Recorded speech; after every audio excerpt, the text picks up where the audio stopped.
Morning, afternoon, midday, whatever it is. I've got where I don't really keep up with the day of the week except for Sunday. I keep up with my schedule a little bit. And I really don't pay attention to what time it is anymore. I don't know why that is. What do you think, Steve? Can't relate. So I see you got your big cat over there behind you. I guess everybody saw the video Steve put out where he was making the big cat peeking over the fence thing, which looks remarkably small on the other side of the room like that. Because I know it's a quite the sizable little project you made.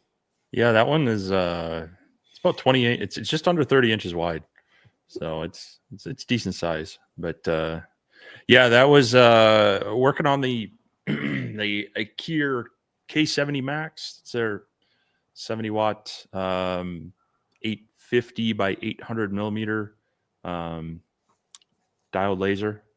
You can switch between 70 and 35, so it's a lot like the Atom Stack A70s that we have, but a bigger frame.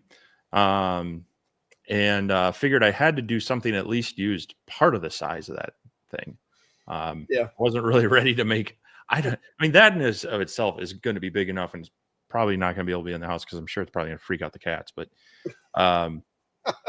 yeah, I figured I had to do something of decent size with that one. So, and the funny thing was, I was working with it, the laser, and I was figuring out this project, and I'm like, this would be a really good, just a little quick project video too. So I figured I'd separate that out and share that out, and then I'll briefly mention it and talk about it in the overall review video, which hopefully it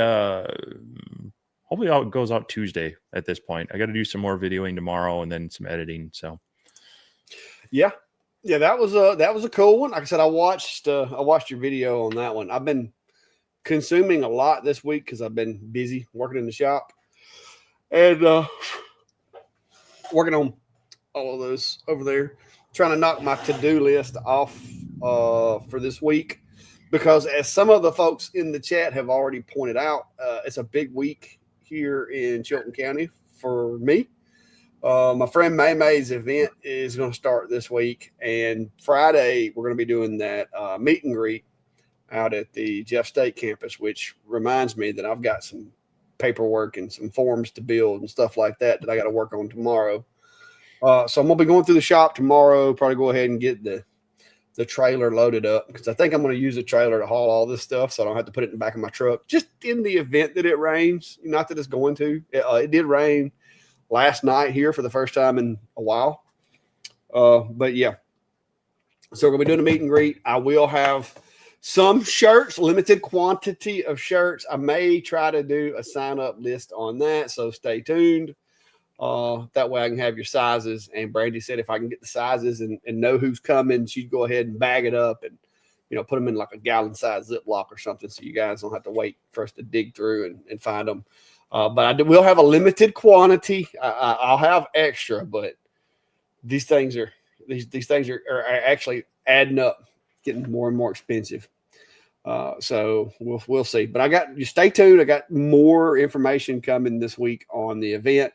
I'm going to go peek my head in at May May's and see how they're doing there. And then I'll be coming back and doing some videos with you guys. So, yeah.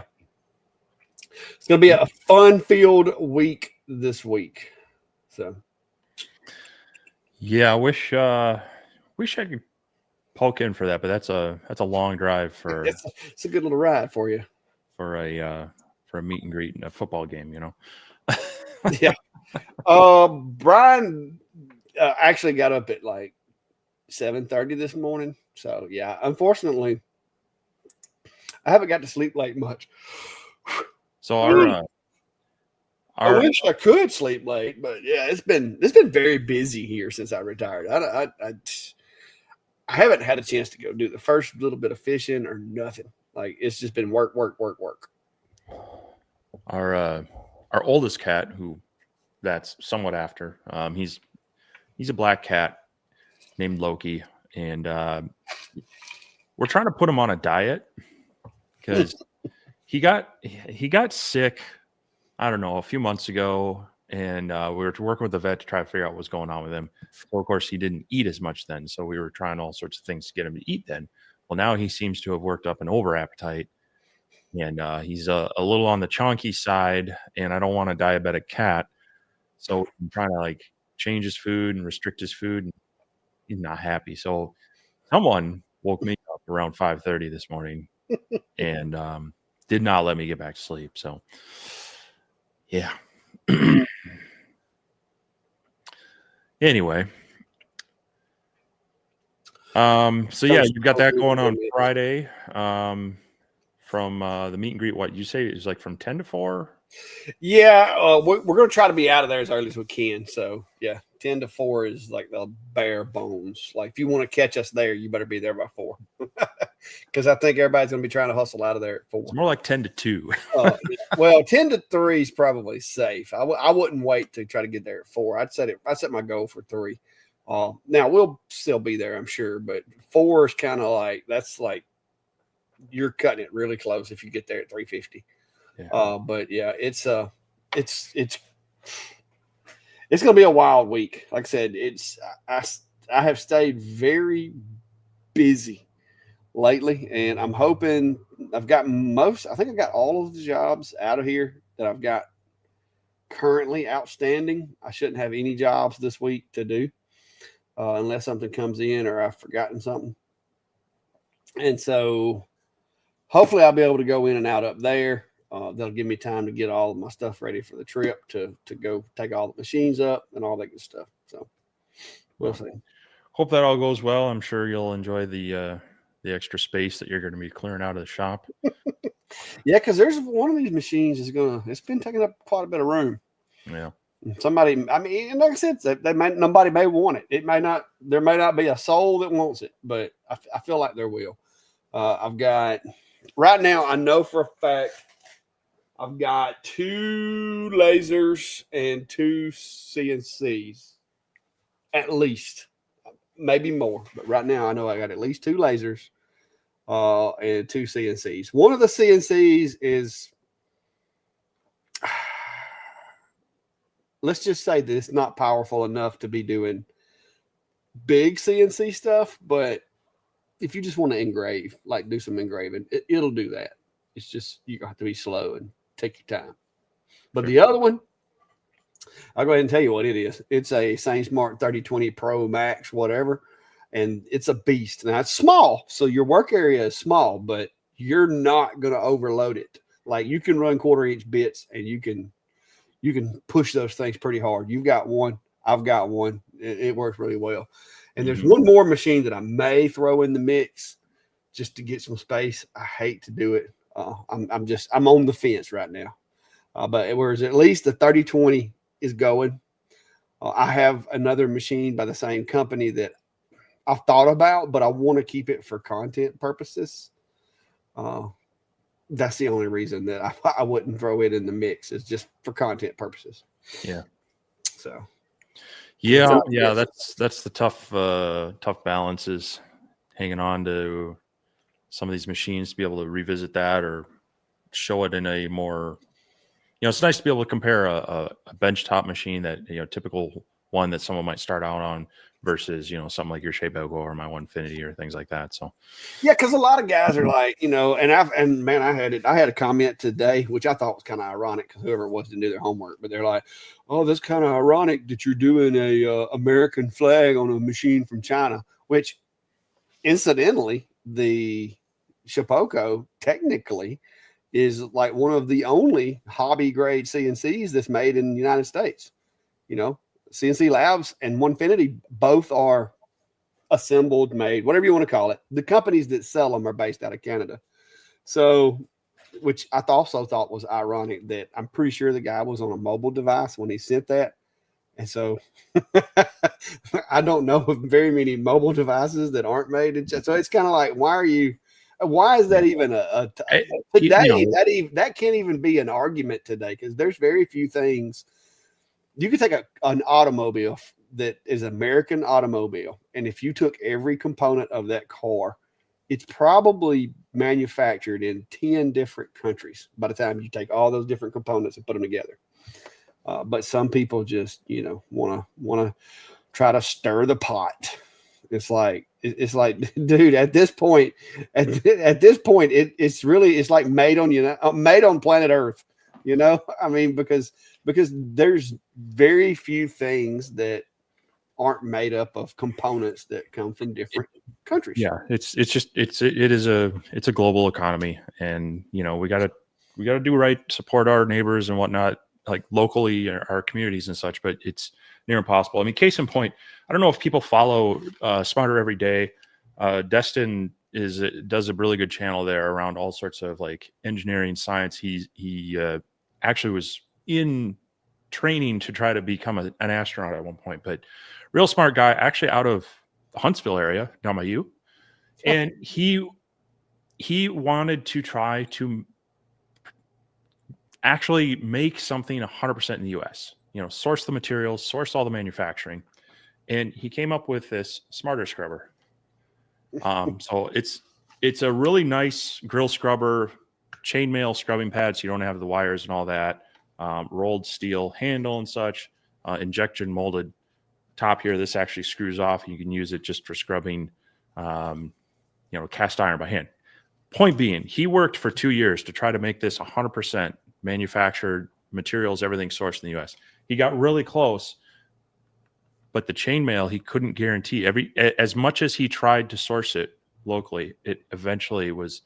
They were still sourcing sometimes the straight up the chainmail and whatnot from places like India, which was actually just importing it from China. And so it was a good practice, but he said it is dang near impossible to get something 100% made in one country. Pick your country. Everybody. Yeah. I've got some lumber in here that's American made. Yeah, but was everything did everything that was used to process it though? Well, I'm sure probably not. Yeah, the Wood Miser sawmill is mostly made in the United States. I think their headquarters is in Indiana, but I'm sure some of the components and stuff used for that. It's a Kohler engine, so there you go. Yeah. But yeah, it's there's to me, like you said, you do what you can. You try to support where you can, but there are companies. I mean, there's some things that they don't make it here. Period. We either don't have the resources or it's just so expensive here to do it that they don't do it here. So, yeah. But yeah, I've been having I've had some really good traction on some of my content. I've done really well. I broke 45,000 subscribers today. But with that growth comes it's kind of like tilling your garden. The more you till it, it's like the more rocks you uncover. The more things you find, and that's the way it is with growing a YouTube channel. The more you grow it, the more trolls you uncover, knock out of the ground, wake up, whatever. And so I've had several past couple of days. It's been a mess. And folks, what was it? The one guy was talking about my alligator, talking about artificial woodworking. I'm like, unless you're using your fingernails and your teeth, you're using a tool of some kind. So I don't want to hear it. But yeah, it's been a week. But you know what I mean. But like I said, the more trolls you get, the more trolls you see, generally means you're growing. You're doing something right. So. Well, it means you're gaining exposure outside your normal circle for sure. Oh yeah. But that goes back to the question, advice for starting a YouTube channel, like grow a thick skin. Yeah, just get ready for that. Jerry, the stuff for the meet and greet, those items are going to be pickup only. So that's going to be associated with the meet and greet. Within the next couple of days, I'll start throwing out some little sign-up forms for people to register before the event. And the reason I want people to register before the actual meet and greet the day of is because these are things that I want my audience to have. You know what I mean? I want folks that have watched me to be able to win these things. I did something similar to this before, to where I took a machine to a meet and greet and did a drawing at the meet and greet. Well, what ended up happening is the person who won it didn't even know what a laser was. Like, they didn't know what a laser engraver was and won it. And I'm not against that, but that wasn't what I wanted to happen with the machine. I wanted to basically pass on a blessing that I got by way of having the channel and doing what I do. I wanted to pass it on to somebody that either couldn't get that machine or would just make things easier for them to get it, or add a machine that otherwise they might not have had. That was my goal. That is always my goal, is to help other people who, because I am very blessed that when I started doing this, I bought my machines, and then as things have evolved, it's got to the point to where, like lasers and stuff, a lot of the stuff I don't have to buy anymore. Now there are things, big CNCs like that guy over there, that I save my money up and I purchase. But I love to be able to hand these machines down to other people. That's why there's so many makers in my community that make things and sell things here locally around me, that I provide them with their machines. People are like, oh yeah, I saw so-and-so the other day at the store, and man, he's doing laser stuff. He's selling laser stuff. Man, he's competing with you. He's trying to cut your throat. And I'm like, no, he's not. I gave him the machine and told him to do it, because I enjoy that. Because literally here locally, there's only like 2 or 3 people that I can sit down and talk laser stuff with or CNC stuff with. There's only a handful of people. And so, this community that we have here locally is not very big, and I know all of them. And if it's a job that they can't handle or it's too complex, it's going to end up coming to me anyway. So if I want it. Now, typically I divert most jobs to other people because I have my regular customers that keep me plenty busy. I mean, you can see over there, the past 2 days, I have been building those. So yeah, but I enjoy regifting some of this stuff. We can't always do that. And I know me and Steve share thoughts on this. A lot of times the boxing and the material is just too much to keep up with for that period of time, where you've got to show the machine, test the machine, demo the machine, work with the company. And then by the time you get to the point to where you can get rid of the machine, you don't have the box no more because it was in your right way, taking up space, getting beat up, whatever. But a lot of times, if it's small machines with small packaging, I can stick that away in a corner somewhere. And that's the ones that end up being giveaway, and shipped out to people. Some of these machines are really heavy. Once you put them together, it's a pain to take them back apart and put them back in the little bags, and put them back in the box. And then you got to pay to ship them out. Those are the ones that I usually end up being basically pick up only. And those are going to be the ones that are going to be going to the meet and greet, are going to be some of my pickup only machines that I can't take apart and put back together and put them in a box. So, but I do have coming up soon, I do have some more machines that we'll be doing some stuff with. And now that I'm full-time here in the shop, like I said, the dynamic has changed a lot for me here. So we'll see how things go. I do have some new machines coming in that I'm going to be working with. I know Steve and I both have been negotiating with multiple companies, have said that they want to participate with us on our Christmas giveaway. And I don't know if y'all are familiar, but we do we give away all kinds of stuff around Christmas, and we're partnering with several companies that are going to have things that you guys are going to be interested in. And we're waiting to finalize that list, and we'll start advertising. Hopefully probably the first week of November, we'll start letting you guys know what's coming, what to expect. There was some holidays and stuff like that that's kind of interfered with us getting everything finalized. So we're working on that. But yeah, it's going to be fun times. What's up, Mr. Cody? I'm waiting on my package. I got my shipping notification. But that's Jerry. Just keep an eye out from my Facebook page and also my YouTube. I do like a short or something, letting you guys know when I get the list up for the meet and greet. But these are going to be things that are going to be limited to pick up only at the meet and greet, that are going to be coming up this week. You're going to have to be at the meet and greet the day of to take that thing home with you. And if you registered to pick it up and you're not there, then whoever's still standing there when I get ready to leave will probably take it with them. So there you go. That's the only fair way I know of doing it, because these are things that I cannot ship out, or I won't say cannot. I can't economically just ship out. Let's put it that way.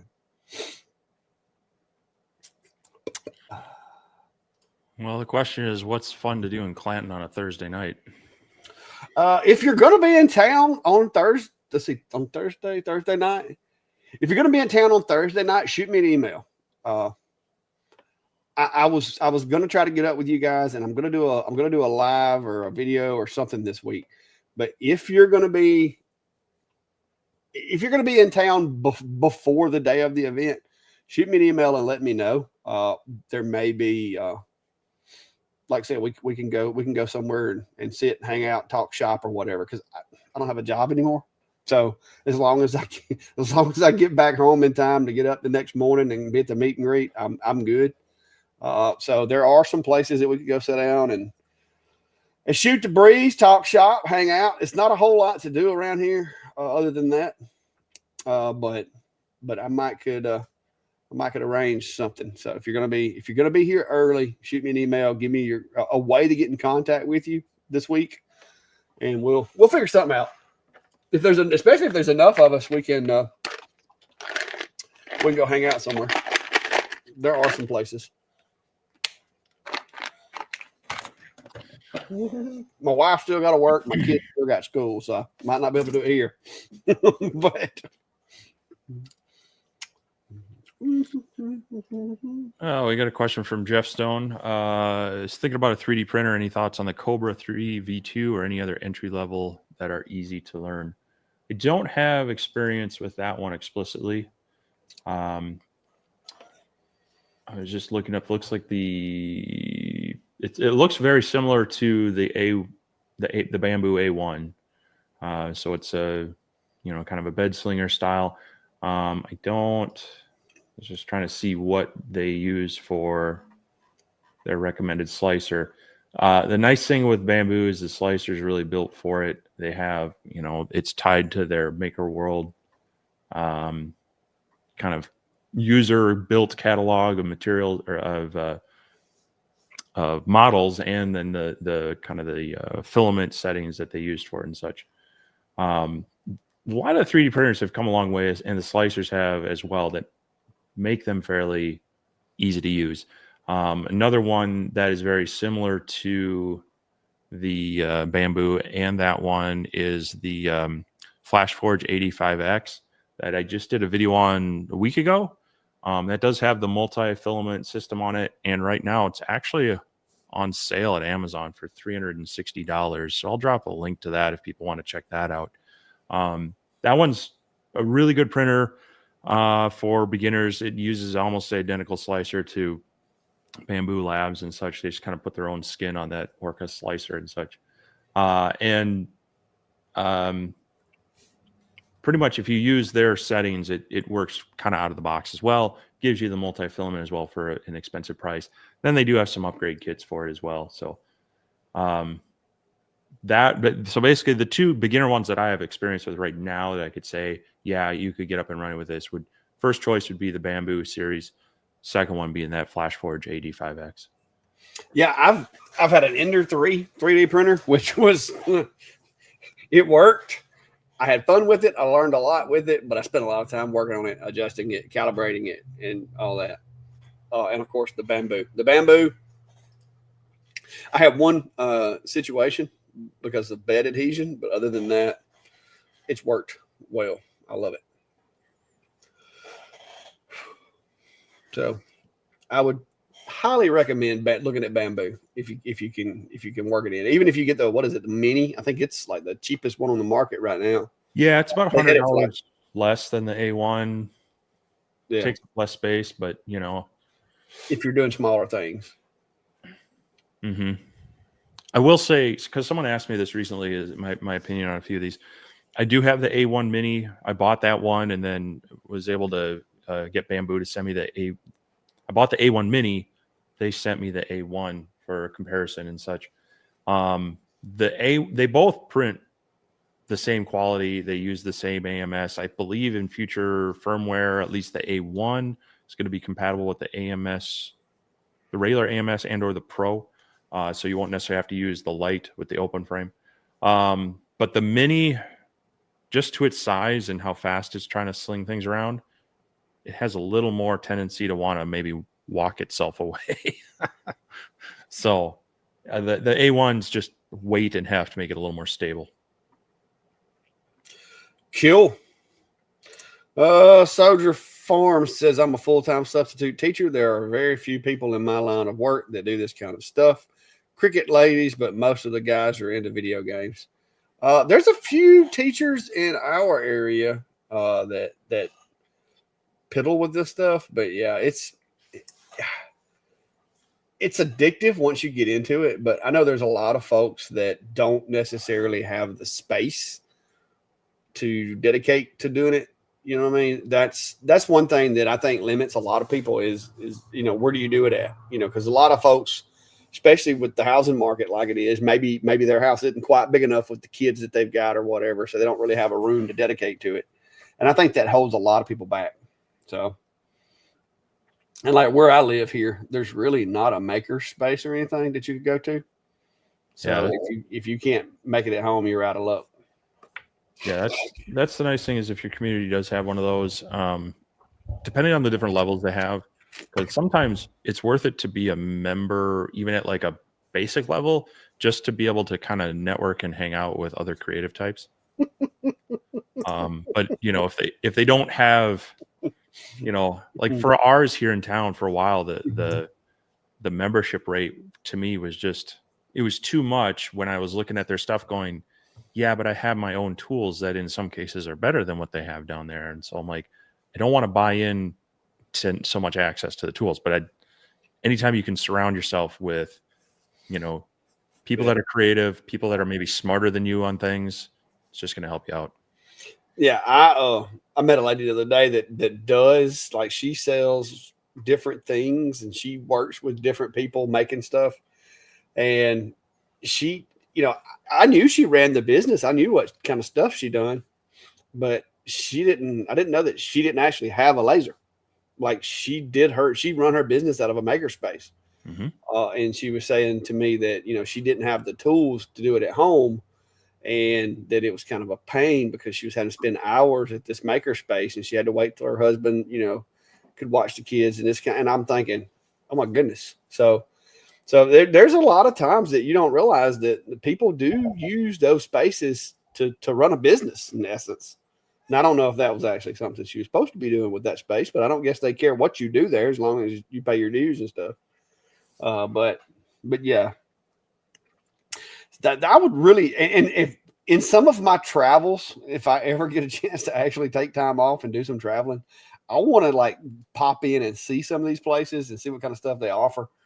Because that is something that I would love to be able to like partner with some local businesses or something and bring something like that to our community here where I live. I think that would be really cool, especially for the younger generation that, because a lot of kids aren't necessarily college minded kids. They don't want to go to college.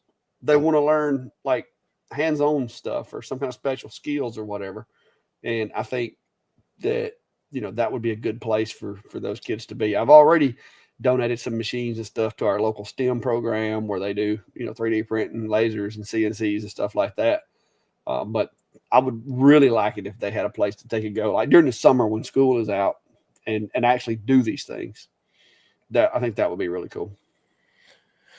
Yeah, that's one of the reasons I enjoy working at the community and technical college.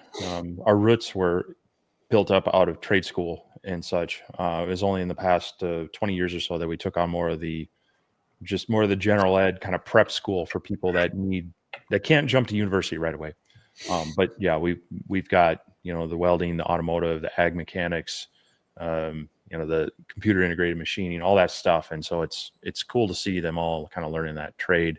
And it's everything from, a few week starter program just to kind of get your experience and certificates to diplomas all the way up to, 2-year degrees with the college. So it'd be hard for me to leave there just with my education background and liking to promote that. I think I'd be frustrated working at an actual 4-year university.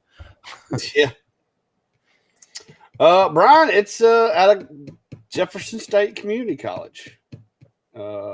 It's at a venue that May has graciously allowed us to use part of the building that she has rented, and that's where we'll be doing it at. Dun, dun, dun, dun, dun. All right. Monk says, how do you finish your wood? I see things online like flags with beautiful, glossy, smooth finishes. How do you do that? How do they do that? And it would depend heavily on what kind of object you're talking about. Now, I will show you one that I've been working on this week that I got it really smooth. What up, Fluffy?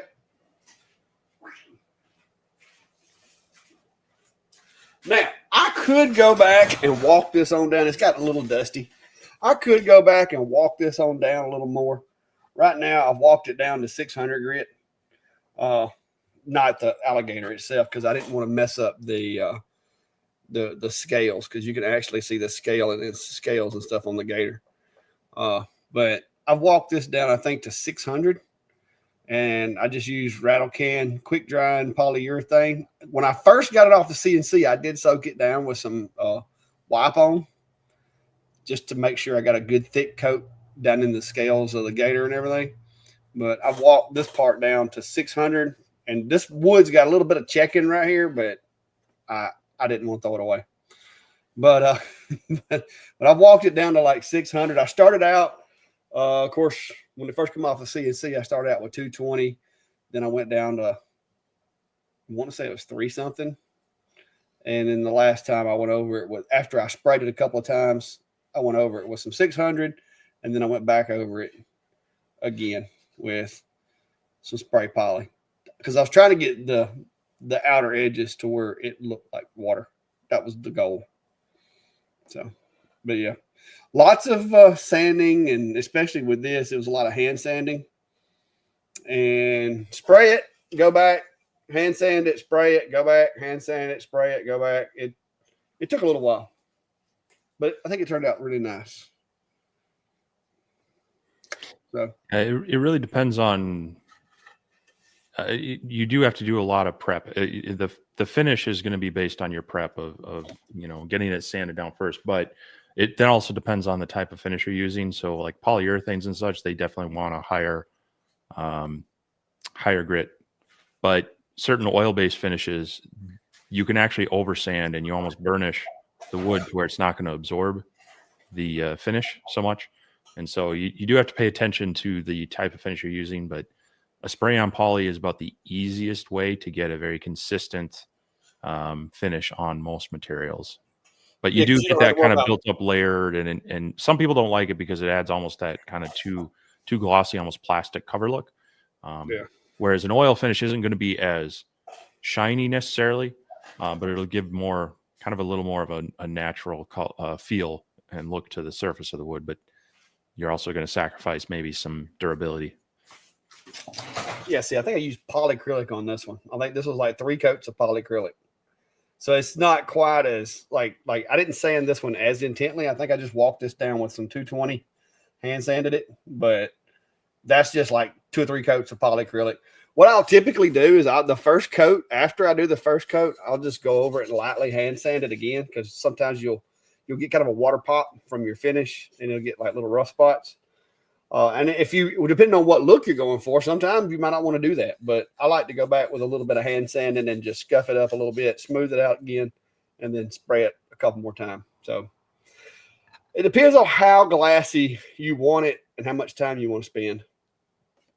I hate brush on poly because it never fails unless you buy the really good brushes.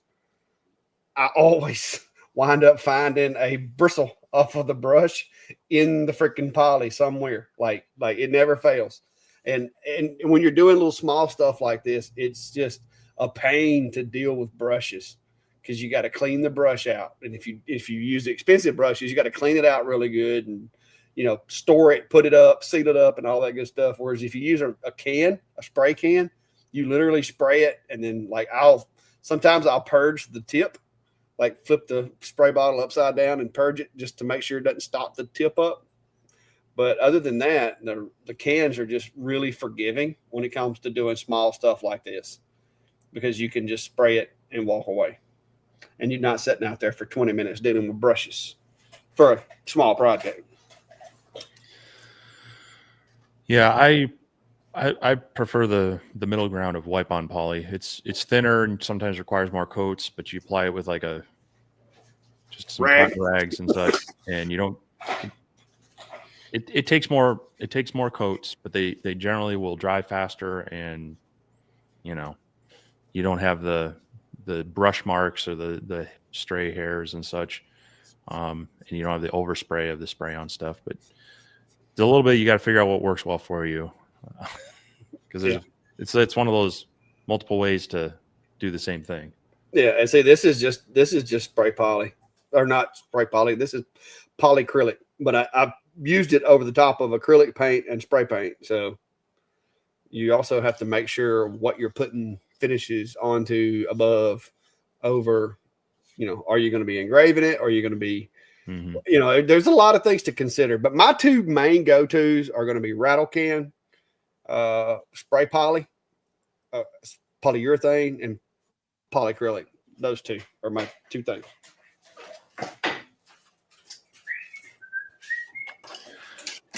So here's one for you, because you've done this more directly.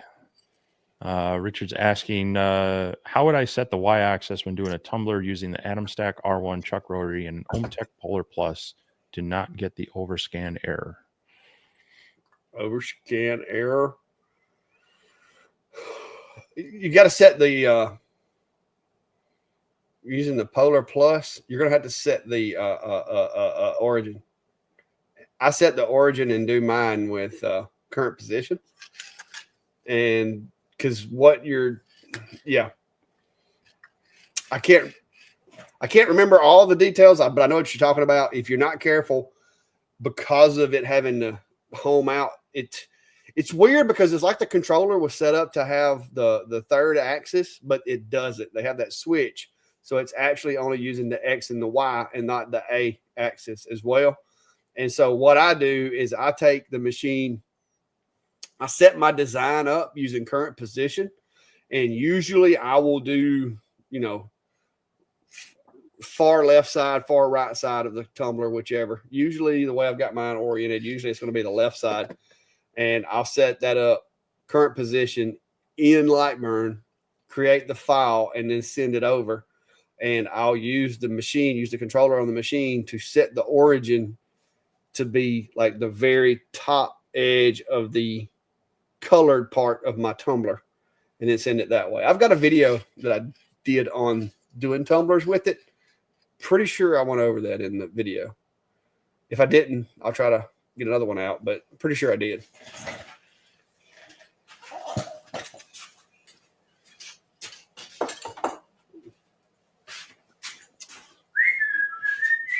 All right, let's see here. Lightspeed Laser Engraving says the local population in my area is over 500,000 people, and I can't find even one makerspace. I don't need one, but it sure would have been nice to have a couple of years back. Yeah, I find you can have a major metropolitan area that doesn't have one, and then you'll have, just this small community with a group of people that organize one. It really just takes a few people willing to kind of organize it, and maybe they are able to get some sort of sponsorship or someone who wants to donate, just even some basic tools to get started. But it's one of those things that a lot of them are driven by volunteers, and also, getting the backing of whether they can find grants or, maybe some sort of commercial sponsorship kind of thing. They're not necessarily cheap to run, both in the matter of having the funds as well as the people to run them. As any organization that's run on volunteers knows, it's usually 10% of the people doing a lot of the work, and over time they get burned out. So it's sad when they're not available in larger areas, but hopefully more and more they start showing up places. Let me get my Lightburn open. I think I saved the last tumbler project that I did. If I can find it. So Ordinary Woodworkers asking me, watched your video earlier on the 70-watt diode laser and the Kitty project, and wondering how much does the 70-watt laser cost and what brand is it? So that one was the IKEA K70 Pro Max, or no, K70 Max. I'll drop a link out there for that. Right now it's about $1,800 for this one, and it is a very, it takes up. You're going to need like a minimum, like a 4 foot by 4 foot surface to put this thing on, so it's a little hefty. I think Atom Stack still has their smaller size 70 watt, and IKEA might also have a smaller version of that as well. They all like to come out with these Max series that they push it in, a big square. It's always got to be a big square instead of, wide rectangle and maybe not so deep. That's kind of my big thing on, when we looked at the Glacier from Atom Stack and this one. Yes, it's a really nice laser. It works very well. But by the time you put it in an enclosure and you're trying to reach that back side, I just don't know. And you can't really realistically leave them open frame. I had my garage door open and the entry door open, and there was a nice breeze through. But then my neighbors, they come out by their garage, they're risking getting some flashing of UV light. So it's even having it out in the open, there's still some risk with it. So you really got to enclose it, and then that size, I think, is just unfortunate that they have to be that big square size. Yeah, I think me and you both messaged a company this week and told them that your machine is just too big for us to use. Consider doing it smaller. Yeah. As I know, we both had an invitation to check out another machine that was massive. I've actually had two of them that I had to ask them, do you have a smaller size? Here's the file I set up for a tumbler the other day. And as you can see, I've got it set up current position. And with this one, because it was more or less a wrap, this part actually connects like this and this, like stop and start right there beside each other on the tumbler. It's a full wrap, but it's not like a continual shape. This is a tumbler I did for my daughter the other day in one of the videos. And you can see I set it for current position, or user origin, current position, whichever you want to call it. You can do current position or user origin, but you have to basically, when you put the tumbler up there, you would want to figure out, like, basically use the keyboard on the machine when you send the file over and set the origin in the middle of the tumbler, and then frame it a couple of times, make sure it's where you want it, and then send it. One cheat that you can use if you don't have a practice tumbler is wrap it a couple of wraps of painter's tape,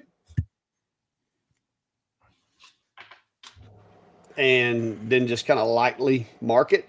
But you may want to make sure you got proper settings for your painter's tape. But yeah, typically I'm going to do my tumblers in current position. To me, it makes alignment so much easier than trying to do absolute. That's the only time I will come out of absolute is for rotary work. So there you go. Yep. Very true. Very true. Jerry says, very cool hat, Steve. Yeah, I'm glad you noticed. I got influenced. I was browsing, I don't remember what, but it came actually from Atari. They are still in existence. And so I had to buy one of their hats. I had one as a kid. The funny thing is, yesterday, I believe, was the 40th anniversary of the Nintendo Entertainment System being launched. So if you didn't feel old and that was a entertainment system of your youth, you're welcome. Little geek humor there for you. Yep. Had Enough Okay is asking, what kind of lube are you guys using for CNC screw and rails? My Sane Smart 4040 Pro squeals periodically. Well, for the Onefinity, they actually, for the screws, they have a small little well in them, and they want you to use just light machine oil. Now, on more of the exposed rails, that might not be the best, because while it might lubricate it, it's also going to attract more dust and debris. The screws on most machines should have some sort of kind of wiper that keeps them clean and not going into the actual Acme nut and such. But What's your recommendation on like smaller machines? I have been using, and I'm gonna be honest with you, this is something that I am currently trying to figure out what I prefer, because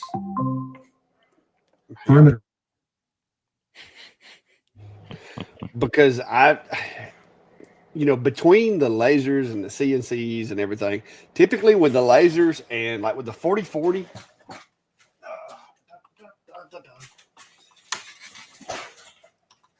this is kind of my go-to for most everything.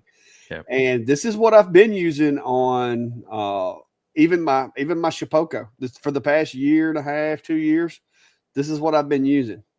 Now, the only thing that I'm not crazy about with the Shipoko is it like this just seems like it goes away quick with the dust and stuff.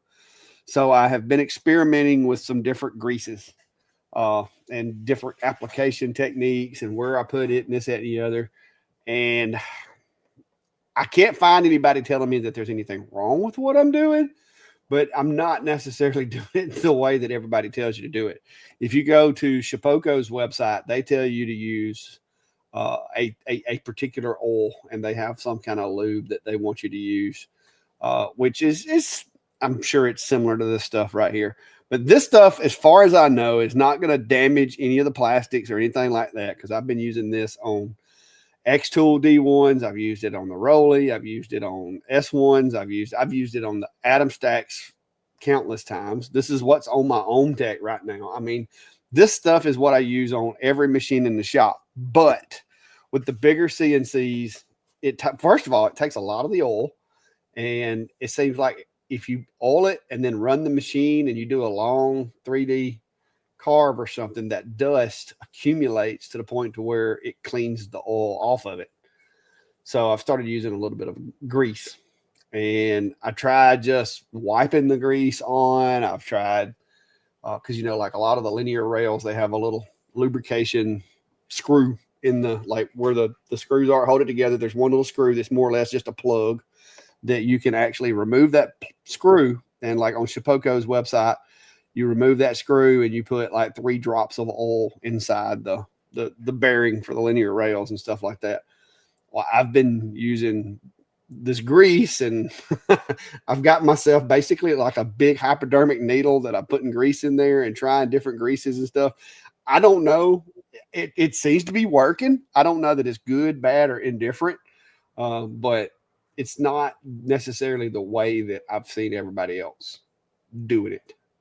So I don't know. Like I said, I'm no expert on that, but I do know that, lubrication is lubrication for the most part. It's going to collect dust. It's going to get gooey. The one thing that I don't want is I don't want nothing like what me and you've been dealing with on other machines to where it gets sticky. That's what I don't want. You don't want it to be sticky with any of these drive systems. I have learned that from Atom Stack. Sticky is bad, especially when you're putting it on gears. So safe bet, this stuff works. That's it. I've been running this for 2 years. It works. Experimental, I'm trying some other stuff, but it's still too early for me to call it. So I would recommend just stick with this. The one thing that I will say, though, if you're oiling your machine, don't do it while you've got your good material up there, because there are chances that it's going to build up and drip and stuff like that. So if you oil your machine, oil it, wipe down any excess, maybe run it a little bit, move it around a little bit to make sure nothing drips before you go to putting expensive materials up there that could get, oil dripped on it. But let me show you my little stuff I got rigged up over here. I think the most of them that you're seeing with like the lasers and the benchtop CNCs when they include it is just basically a silicone grease, which is okay. You want to make sure it's not too sticky. Like you say, it's going to attract dust and dirt. Light machine oil will work, but it will, like you say, it'll run a little bit, and it'll kind of basically wear off faster. Yeah. So this is my big hypodermic needle that I've been using to administer grease into places that you can't get it without, like you can't wipe it onto places. And it's with this little grease gun with the needle. and it's so far I don't have anything bad to say about it, but I haven't been running it but 2 or 3 weeks now, so I can't say anything good about it necessarily either. So far, it's worked, but this is a little thicker viscosity grease than what I wanted, but it's not bad. This is more like marine grade grease than it is like heavy machinery or tractor or whatever. So it's not necessarily made for like wheel bearings and stuff like that. This is more of a low temperature, just lubrication, but I don't know. We'll see. We'll see how it works. So far, it's working great. My machine runs smooth. Haven't had any problems, but it's only been 2 or 3 weeks. Tranquil Mentor is commenting, I just made a trivet out of white oak and I'm not sure what to use for finishing. I was thinking of liquid butcher's wax, but if there's something better that would be safe for the heat. Mineral oil. Yeah, I was gonna say things like that I usually will just kind of soak in some mineral oil or like a butcher block oil that might have a bit of wax in it. Should be okay unless you're putting like straight from the fire cast iron on it. It might still darken it. I don't think it's going to be it's not going to meet its flash point by any means. Yeah, I mean, mineral oil would probably be the safest thing to have around food that's going to be not really, really flammable. Little known fact, beeswax is highly flammable. So if you use some of the beeswax based stuff, I think the beeswax, the flammability of beeswax is probably far greater than mineral oil is. So yeah.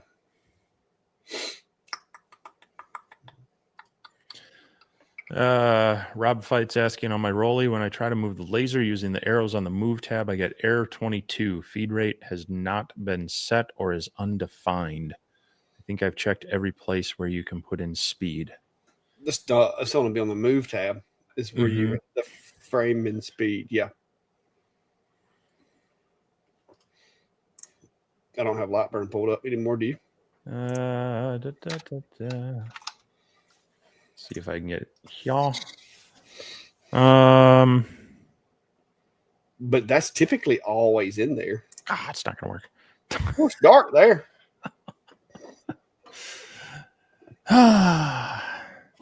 Biscuit, what do you want? Yeah, you can set it on the move tab. The other thing,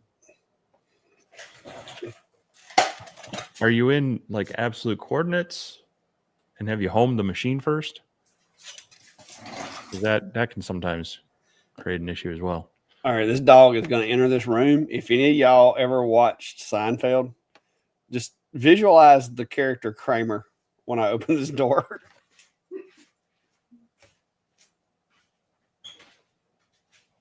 Come on, you coming in?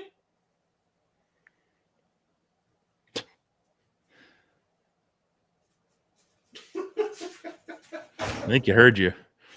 Yeah, he tried to take it easy. He usually runs in the door and like stops real fast. But yeah, I think the cats were messing with him too. Oh man. So what are your thoughts on that one other than, I mean, the obvious one is you're going to have to check right here. Is your speed up there? I wonder if I can, hang on, let me turn the laser on. I'll see if I can replicate the problem. Now, this is not the current version of Lightburn. I've been skipping an update. We'll go to the A70. All right, make sure it's connected. Yep, it's homing. All right, give it a second. Well, I'm assuming you're using a recent version of Lightburn because this isn't, like I said, this isn't 100% up to date. It's like last year's or last week's model. So if I put 0 here, let's see what happens. Let's see if I get that error. No, actually it moves. Okay, so it's not going to be that one. He said he hit some arrows. Hits the arrows, it gives an error. The only other thing that I could think of would be in the controller. And so that would be in here in machine settings, which should not have been changed unless you've been in here messing around with them. Because in here you do have, like, see, what's that? Steps per millimeter. The rate, like right here, there's the X rate. Is it on both axes, the X and the Y, or is it just on one? If that's the case, if you're not getting either one, I would be kind of curious to see what the settings are, because you got there's your rate of movement. Let's see, that's the X. So let's change that to see. Well, hang on, let me take a picture of that, because I don't want to have to just completely restore my controller. All right, that way I know what it is. All right, I'm gonna set this as 0. Write it to the controller. All right, that's on the X axis. So let me see what happens when I move the X.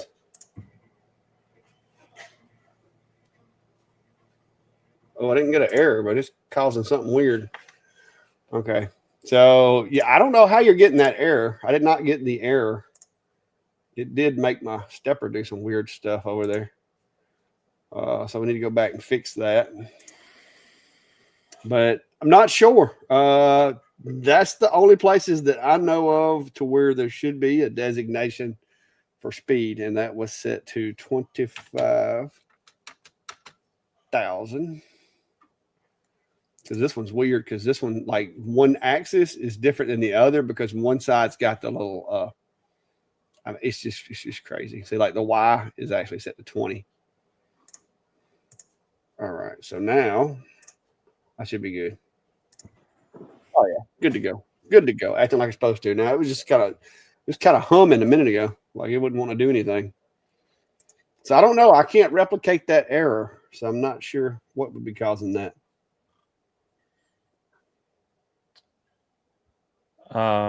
Yeah, some of the stuff online is people are having that pop up in the middle of their job, and the recommendation there is that it's a suboptimal USB connection.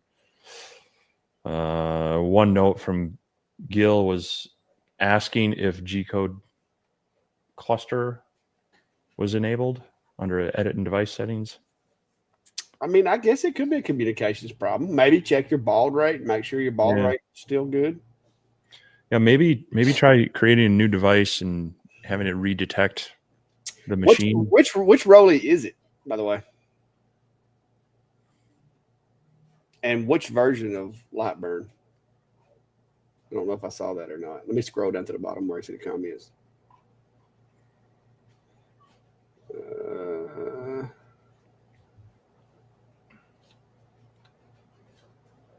Yeah, I'm not seeing it. I have absolute coordinates set, and it will hit home. Who asked the question? Rob? I have absolute coordinates set, and it will home when I hit the home button. Yeah, on home it's supposed to hit and under absolute. It should home regardless. But yeah, absolute coordinates home. It has to know where home is to operate properly. Okay, so check the latest version. I haven't downloaded that version yet, so maybe it could be a bug. I am still running version 2.0.03 because I let everybody else beta test. I give it a week or two before I download, unless there's something I need. Because right now my Lightburn is working exactly the way I need it to, so I do not feel compelled to update it. If there was a tool that I just had to have or something, then maybe I would. But I do the whole approach of if it ain't broke, don't fix it. And currently, mine's working great. And I've got all the tools. As far as I know, they didn't add any tools to it. So I'm leaving it alone for now. Cody says, what? That's what they're using. I don't know which one, who you're talking to. In the defense industry. Yeah, Cody might can tell you what the best grease or lubrication would be.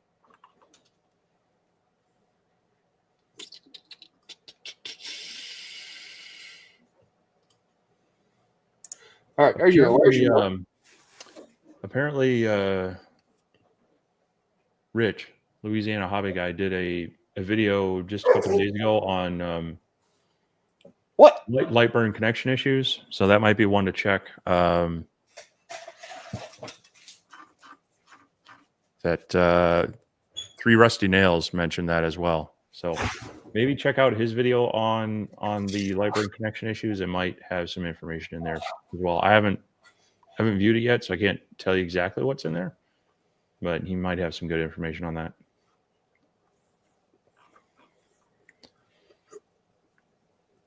Rob saying it's on both axes. Yeah, try removing the machine completely and re-adding it, Rob. See if maybe there's a setting that's got messed up in there somewhere. That would be probably before I beat my head against it too much. I would probably remove the machine completely from Lightburn and re-add it and see if that helps.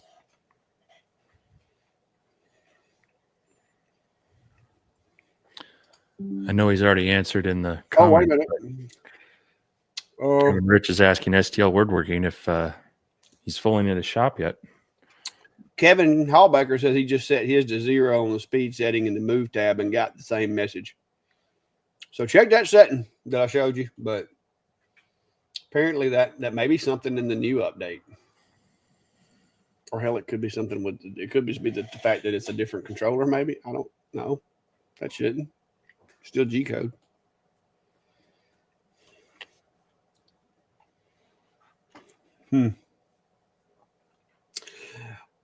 Yeah. I don't know. Like I said, check those two places or check especially on the move tab. So, and see what happens there. I need to change mine back. I've still got it set to 0 on mine. Mine worked fine with it.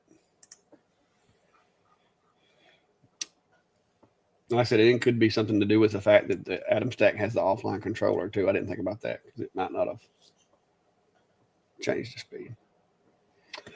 All right.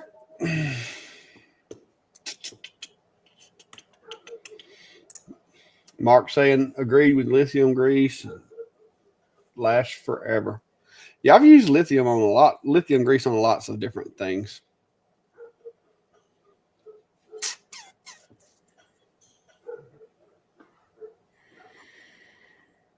All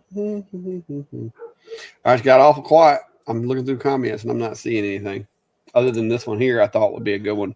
You've got more experience in the new XCS studio than I have currently. So what are your thoughts? Because I've been in there a couple of times, but basically just to check a couple of things. I haven't used it to design a project or anything.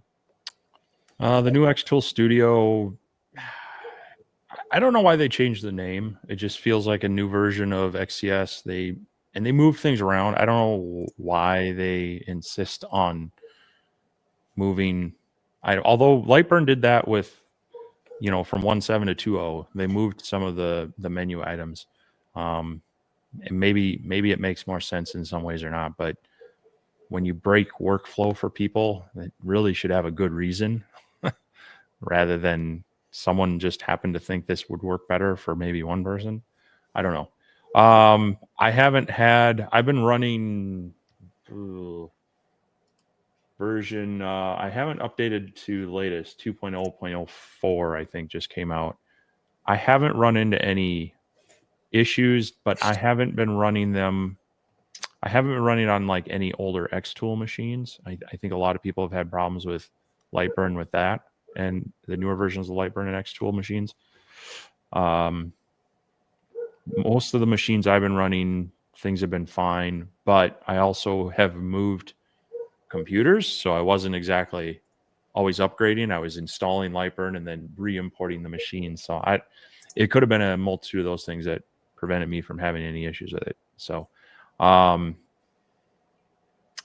yeah, I haven't tried. There's a couple of features within X-Tool Studio, like they have a box generator and there's like something else, like an earring generator or something like that. I haven't played with those to see, are they free tools? Do they work well? Do they have any features outside of the other things? And a lot of that is there's capabilities outside of it, but it's always nice when it gets integrated. But when it gets integrated at a cost, that's not always fun. But we'll see. I haven't done that much in-depth design in X-Tool Studio outside of that last Halloween sign I did about 3-4 weeks ago. But I haven't had issues come up with using them as some other people have noticed. So I can't really speak to stability issues. It just has worked for me.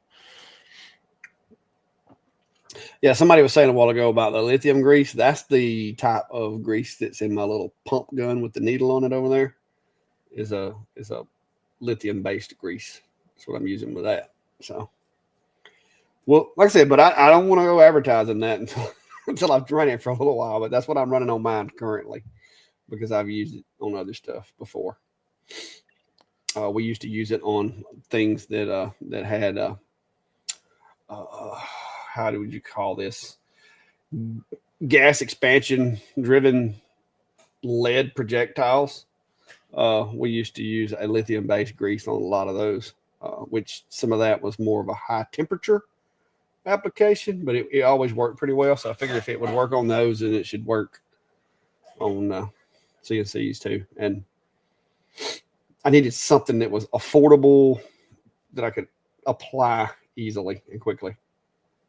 I saw a question in here somewhere. Kevin's asking, how do you pulse the beam on the Reno to align the mirrors? The Reno Pro doesn't have like a pulse function or a pulse button. So within Lightburn, I made the smallest object possible, just like a very small little line that hardly moves, and set the power in there, and I just run that job. Unfortunately, that was kind of the workaround for it that I found. Because the fire button doesn't, I think it's grayed out in Lightburn for that model, so you can't use that. That would have been the other alternative. So I don't know if they've come up with any sort of fix for that, but I've just, you draw like it didn't have one on the controller or anything. No. So yeah, it's I think a little bit of an oversight on that one. So just draw yourself like a 0.1 millimeter line, set your speed really low and your power really low, and just work it up until you just get a little quick pulse. Kind of a ugly workaround, but it works. Yeah, that would kind of suck. I mean, I guess technically you could set the speed at like 0.000 and like the power at like 25%, and it would work as long as you didn't have anything that would burn underneath it.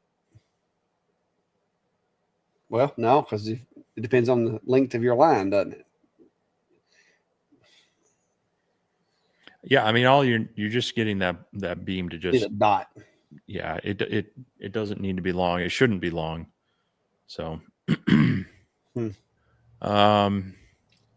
Tim says it found X-Tool Studio to be less intuitive, and they moved a lot of things behind AI paywalls and credits. Yeah, I would agree. I think, well, it's intuitiveness. It's interesting when you take someone that's completely new to a subject and you put them in front of a piece of software versus someone who's maybe used to something already. Which one is more intuitive? Because if you're used to a software, maybe you're coming from Lightburn going to X-Tool Studio, you're looking to see things where you'd expect it, versus someone who's just completely new, hasn't tried either one. Can they figure it out? Yeah, I'm one of those that I'm biased, because if you get me too far from what I already know, I'm not going to like it. You know what I mean? Like you said, if it's somebody that's never touched a software, it may be simple to them, because it's, such a thing as, it's easier to teach somebody that's never done it before because they don't have bad habits. Yeah, I agree. Because I get irritated when things move, not because it's harder to find, but because I don't know where it's at. You know what I mean? Yeah. I mean, case in point, the first, when I fired up Easel again, I was messaging Clack going, what is up with this stupid software? I can't get it to work. And it was because I was trying to overthink the software. Yeah. That software is really meant for holding your hand and stepping you through stuff. And I was trying to set up things that it was basically saying, don't worry about it. We're going to take care of that later. Yeah. You were on like step 10 and it was wanting you to do step 1. Yeah. So that's something to keep in mind with some software is sometimes they've gotten a lot of feedback from complete newcomers and they say, okay, yeah, that makes sense. Whereas maybe the seasoned person who is expecting, Clippy to still be there and tell you what to do, Okay. it can kind of just skew that bit. But yeah, I did get a little frustrated, like, okay, where did this move to? That being said, Lightburn did the same thing. They moved some of the menus around, and I'm like, where did it go? Yeah, they did that to me too. Rob said that the speed on the move tab was set to 0. Awesome. So my first guess was correct. We just had a little oversight, but I'm glad we got it. Glad we got you going. Good deal. Glad it wasn't anything too terrible. Well, sometimes, I mean, that happens in tech support. We're starting to think of oh my gosh, something's obviously disconnected or fried or misplaced, and sometimes it's like, oh, is the machine on? Well, it's like, have any of y'all ever watched the show Sling Blade? It ain't got no gauge in it. I mean, it's the simple things that'll get you. Yeah. Well, I mean, I do that sometimes just in my own troubleshooting and is overlooking it. That's one. Okay. So one thing, when I had my big cabinet CO2 laser, the e-stop button, and it's funny because I complain about it on a lot of machines. I'm like, I want that upfront, easy to hit. Yeah, well, and then you hit it. You're moving things around and you don't realize you maybe brushed up against it while you're doing stuff, and then you go to fire up the machine. You're like, why isn't it moving? What is going on? And then you just dummy. You gotta. Yeah, those things should flash when they're activated or something. Yeah. Well, you see that bright orange piece that is over the top of my e-stop button on my CNC. I had the same thought. I was like, man, I need to put that button up here to where if something goes bad, I can just smash it. Yeah. And about the third time that I leaned over the front of my machine to look at the bit and see how it was cutting, and I hit that button, I 3D printed myself a cover for it to keep from doing that. So yeah, a mess. Don's asking, what do you guys think about the company X Laser Lab? Saw they were coming out with a UV laser. I know absolutely nothing about them other than I think the only thing I've seen. I think the only thing I've seen from them, didn't they made one of those laser welder things? Maybe. I don't know. Was that X Laser Lab or was it? Yeah, I think now that you mentioned it, I think it was either that or one of those rust remover ones. Well, yeah, I mean, they all kind of do that. Those, yeah, that's the only thing I know of them for. Yeah. Had enough. Okay. It depending on where people are when they're chatting. There's right down there, right below Steve's shoulder, is the only place that the chat will be shown. Like all the chat should show up there from the various channels or pages. Because like depending on whether you're on my channel or Steve's channel, if you comment on YouTube itself, you may not see all the comments on YouTube because YouTube doesn't. I wish it did, but YouTube doesn't allow us the way that we do the stream to like share the live feed. So you have to watch it on the screen right there. And so that's just the way we have to do it. If it's just me or just Steve in a live, then all the comments will be on YouTube, will be in that live panel. But when it's the two of us together, the way that we have to kind of combine the channels through the software, the only place that you can see all of the chat is going to be in that bottom. If you're looking at it, it's going to be in the bottom right corner of the screen. And it's very small. So if you're on a phone, I'm sorry, it won't let us make it any bigger. We have tried. That's as big as the comments will get. Maybe eventually they'll make that a little bigger, but for now, we're also pulling in Facebook as well. Yes, so those wouldn't be either one YouTube. Facebook, X, Twitch, all those things, which most everybody's going to be on YouTube or Facebook.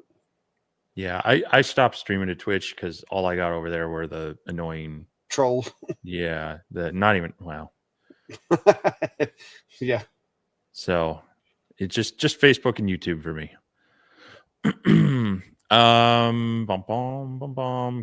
Cody, I hate it, but on certain jobs, I hate doing the plumbing myself.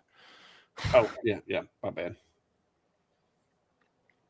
Kevin Rich is saying his 65 Pro has a pulse button. Yeah, well, they've made some refinements to that.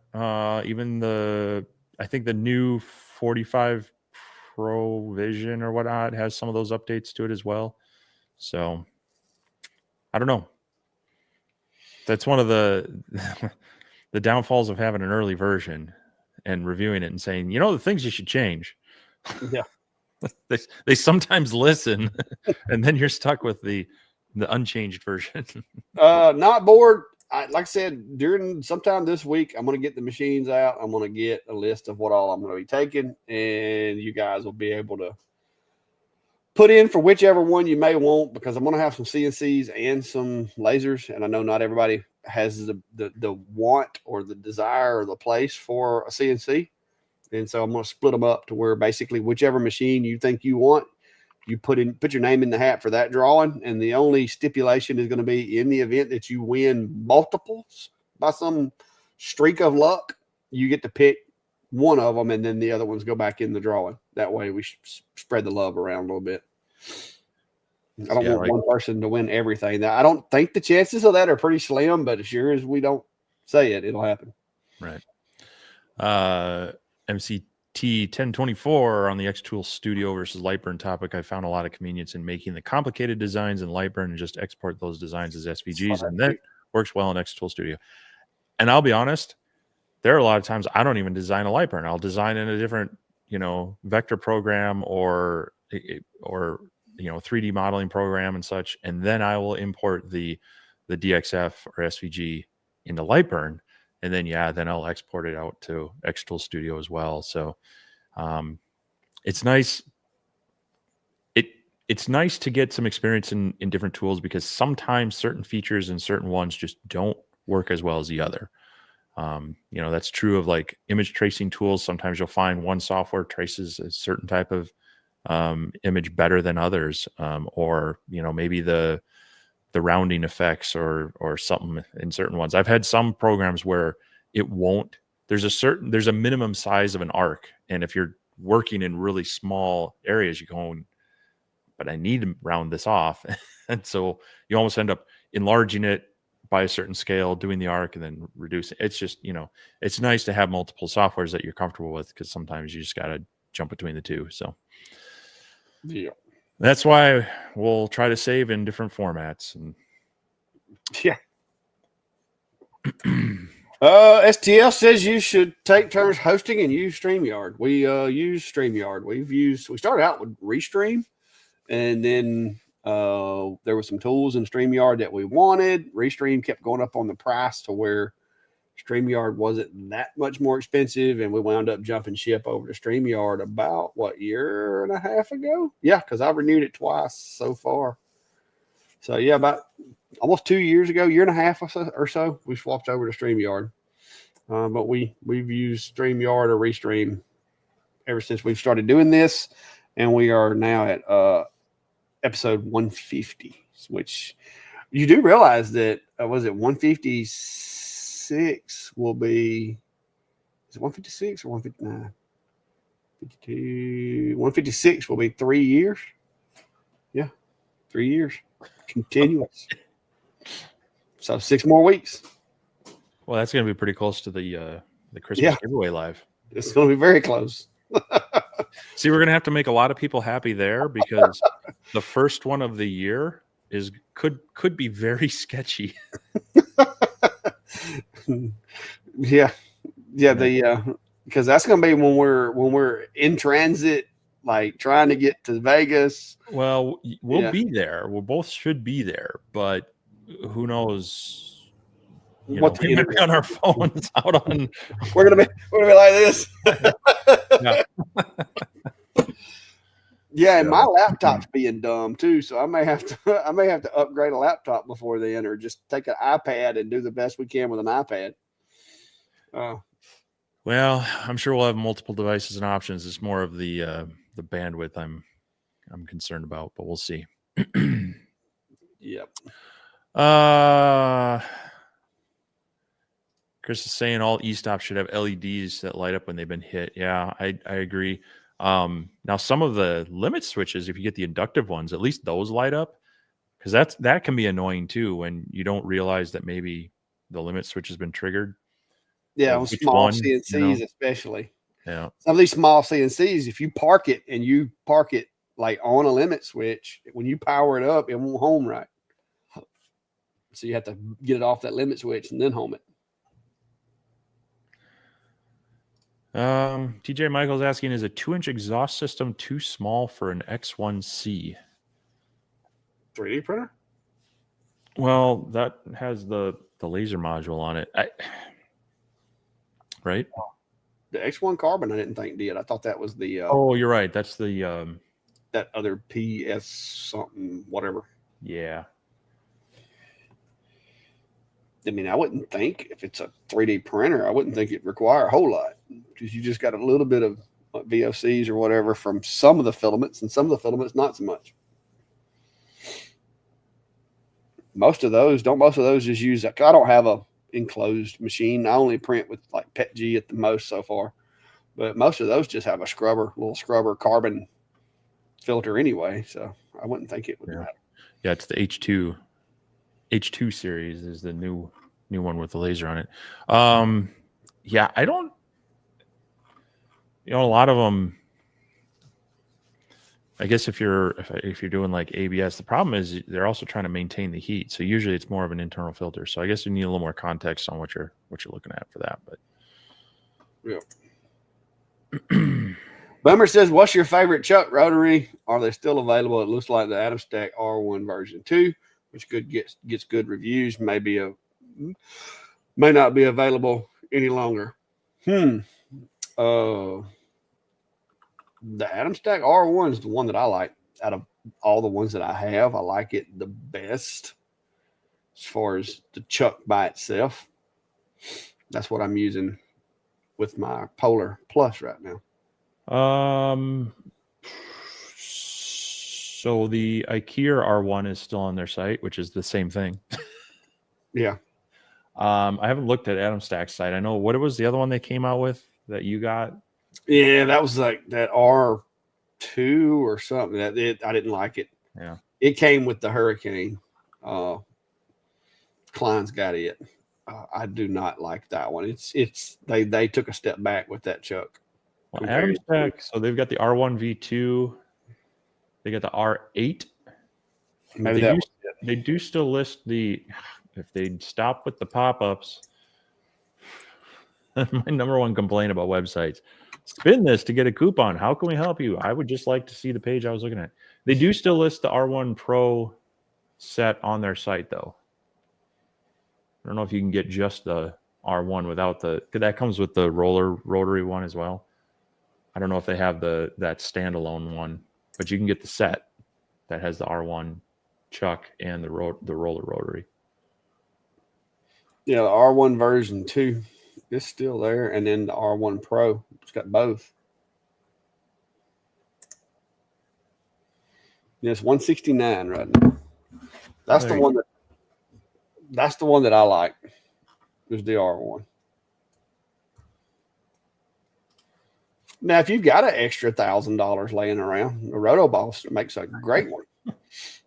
But if your laser costs you $1,000, it's kind of heartbreaking to spend $1,000 on a rotary.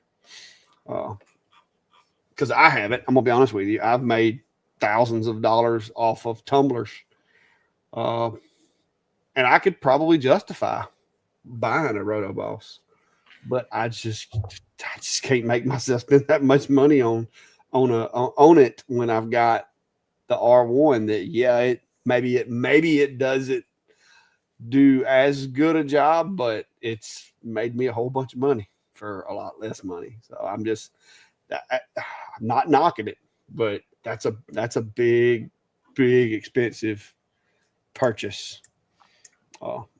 Like I said, good stuff. I've used one on my buddy's Thunder, but that's a hard mouth bite to take, just to do tumblers. And then you got the pie burn grip. That's a really good one if you got an extra $1,500 laying around.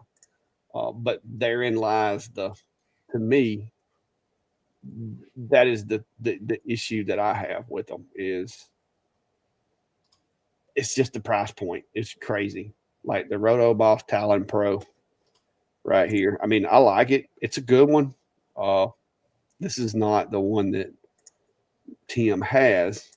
They have a different one, but for the Roto Boss, you're looking at $1,150 depending. I mean, it's just hard.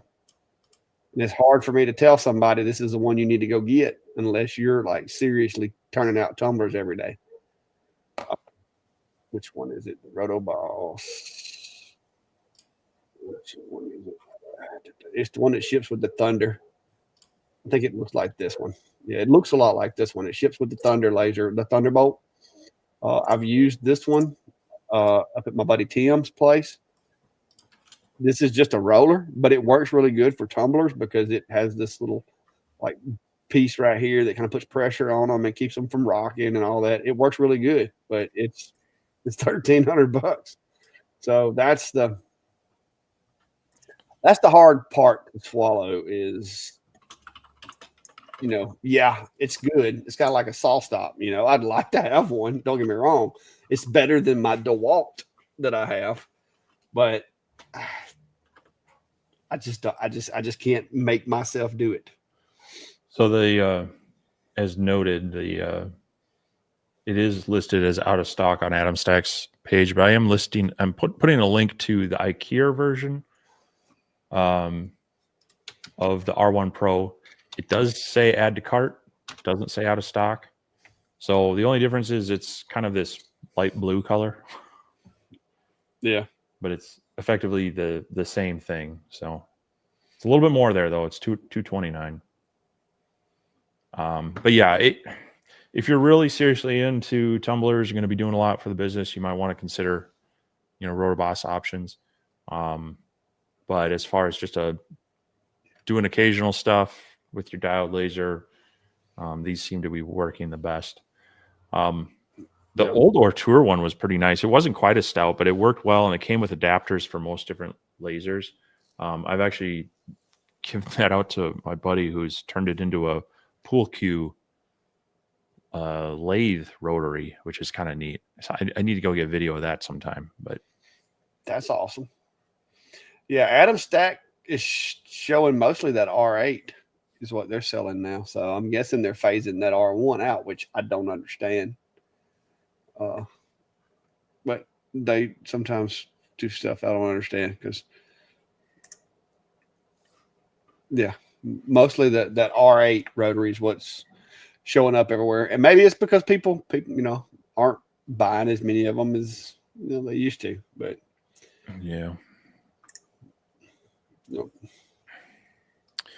Mike Thompson's asking, what 3D printer software do you like the most? It's going to depend on if you're just talking about the slicer for importing models in, or actually, like modeling software, because some like the Bamboo Labs and Orca and what have basic modeling tools in them. But I like to make things outside of that in things like SketchUp, Fusion, or Tinkercad. But as far as printer software, if you're using a Bamboo printer, I like just using their straight Bamboo software. Some people like using the modded version of Orca, which you kind of have to do some workarounds with because Bamboo has been locking their stuff down more. But yeah, I guess it kind of a little depends on what you're looking at for that. I'll generally try what the manufacturer recommends first, and if I struggle with it, then I'll see what else is compatible with it. Yeah. Lance is saying I ordered the Talon Pro with my Thunderbolt Plus. Prefer the Chuck, and I agree. I like Chucks better than I do rollers. But my buddy that runs the Thunder, it has the trophy shop. He had been running an Epilogue with a Epilogue rotary, which was very similar to the one that came with the Thunder. And so he was cool with it. He doesn't like doing tumblers anyway. He usually outsources those to me or Klein one. So it wasn't a big deal breaker for him. because it's not something tumblers and rotary stuff's not something that he does. I've even thought about trying to talk him into, since he doesn't use it to do, which he does a few tumblers, but I had thought about trying to talk him into letting me get it from him until he got kind of set up to where he'd done a few. But yeah, I like Chuck's better myself. MCT is asking, do the fume extractors work well when engraving tumblers on site at a show? I couldn't tell you about tumblers on site at a show because I don't do complicated stuff like that at shows. I just don't. I take orders. I'll do it Monday for you. But there's way too much stuff that could go wrong at a event for me to be engraving a tumbler. Some kid trip, bump into your table, whatever. The machines that I use for tumblers don't transport that well. And those are projects that take a long time. And like I said, me personally, I don't do tumblers at events. The fume extractors work temporarily, but that's about as good as I can tell you.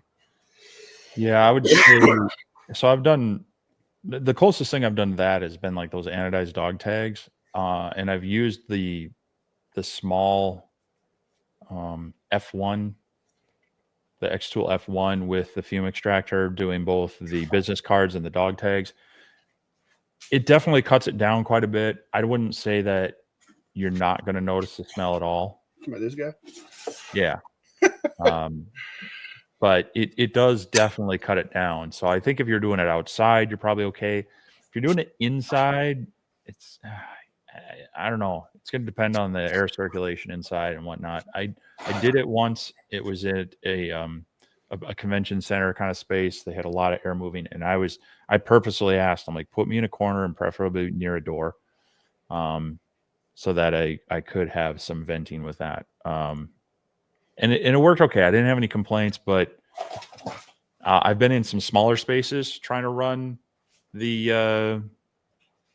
that setup, and I've definitely noticed it more. So it's going to depend on how much air volume and circulation you have for dissipating that, because it's not going to scrub it 100%.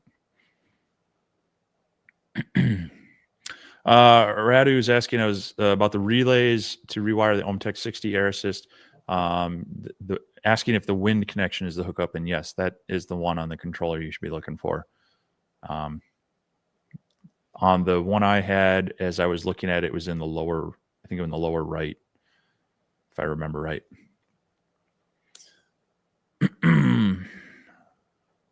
And yeah, Jason at S&J Custom Laser Engraving. I use Orca for both Bamboo A1 and Elgo Centauri Carbon. It's nice to have one slicer for both. Definitely, when you can use one software for multiple machines, it's nice, as long as you don't confuse profiles. I've had to make sure that I manage my filament profiles between a couple different printers and make sure they're labeled correctly, because sometimes they are slightly different even on the same type of filament. Sometimes the printers want a little bit different temperature and such.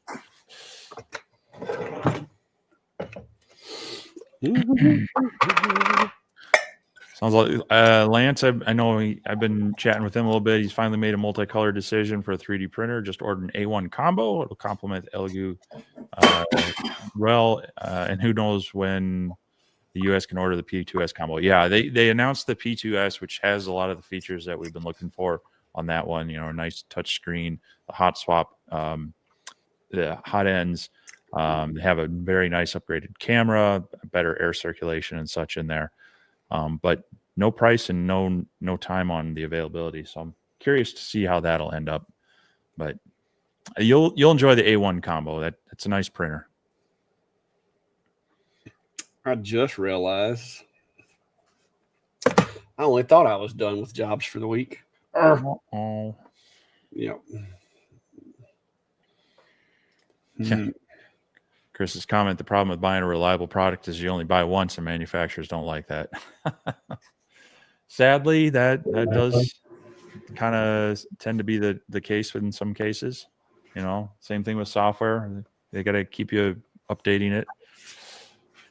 Gone are the days of the 30-year appliances and forever software. Let's get to work. Lance says, don't use a fume extractor outside, but inside use the AP2 from X Tool with the OG-F1. It works really well. Have done leather and acrylic, no noticeable smell. I have my AP2 hooked up to my S1 down in the basement shop.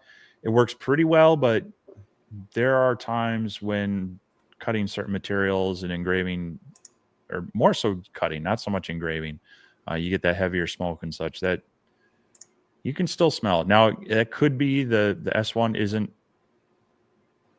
they don't necessarily have the best airflow through it. And if you have the riser on it, sometimes some of that will leak out the front as well. So you got to make sure that those things are sealed, but that you still allow the air in to move through. But I do like the AP2. It's probably the best sub $1,000 and barely sub $1,000 fume extractor I've used. You just, if you're looking at fume extraction, expect to pay some money to have anything that works well and works for a long time. So it's takes a lot to scrub those VOCs and whatnot. What are you working during the live stream? Yeah, I figured I'd show y'all this, guys. Yeah, I just realized, I just remembered that I had a message the other day, and it's one of those, you know how it seems like everybody wants to text you when you're on a ladder and you got like a nail gun or a screw gun or something in your hand. Well, it was one of those texts, and I just realized it, and I got to have this tomorrow. So I figured, what the heck? So yeah, this is it's a couple of name tags, actually. That's what it is. But what I'm going to end up doing is, because I've only got 2 of them, so I really don't want to use the variable text. So I'm going to go ahead and change this out and just do it old school way, and change this over to normal, and just do these 2 name tags. But yeah, just keep talking. I'm just working in the background. That's all. So that one's going to be Sam, and I'm just going to duplicate that guy. Oh, wait. Screwed up. See, that's what happens when you're talking. Let's do a copy. Yeah, JR, that's right. Fume extraction reminds me of office printer. The unit is what it is, but the consumables, replacement filters, is where the money's at. Yeah, you are going to spend money on filters with any sort of fume extractor. It's not cheap to do it right. And you want to protect your lungs and your health and those around you. So having that in an enclosed space it's going to be, you're going to want to spend some money to make sure it scrubs that right and doesn't leave particulate and VOCs in the air. So you were right. The replacement filters are going to probably outpace the initial machine investment eventually. See, my plywood's got this little spot right there on it. This is just a small piece of scratch plywood anyway. So I'm going to go ahead and send this over to my machine. I'm running this on the Polar Plus.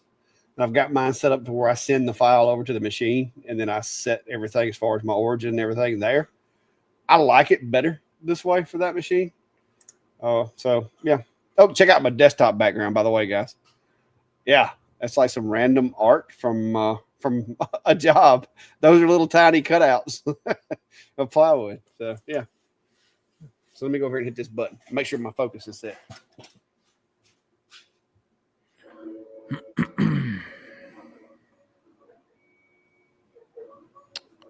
Let's see.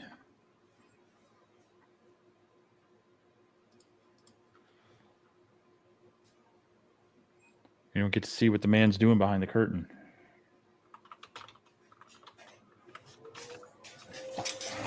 Do I know something about a curtain? What? We don't get to see what the man's doing behind the curtain. You went off screen you're like the Wizard of Oz. Oh, I was just over there. The OMTEX sits over there beside me. So I was over there setting it up. That's all I was doing. Getting it to going. So Eileen, I'm not even going to try the Go ahead and try it. Try it. Clad maker? I don't know. The 3D print question. Trying to print a 4-inch wide chest with curved lid and cannot get the top to look good. Have tried ironing and also variable quality at 0. Any suggestions? So curved lid and the top. So if you've tried ironing, one thing you can try to do is maybe try increasing your top layer. If it, depending on how it's supported or whatnot, or your infill, having a few extra layers beneath it can help add. The further away it gets from open space, sometimes you can get a smoother print on there, and then the ironing might work a little bit better. Otherwise, you can play around with. It could also be just your, maybe make some minor adjustments to your cooling temp. See if that helps your finish. Yeah, Jack says change the angle you support. You could try printing it at, instead of just leaving it flat and having that curved, you could try tipping it in a different direction. And you're gonna have to add support to hold it that way. But that's a good tip, Jack. That can also help improve the quality.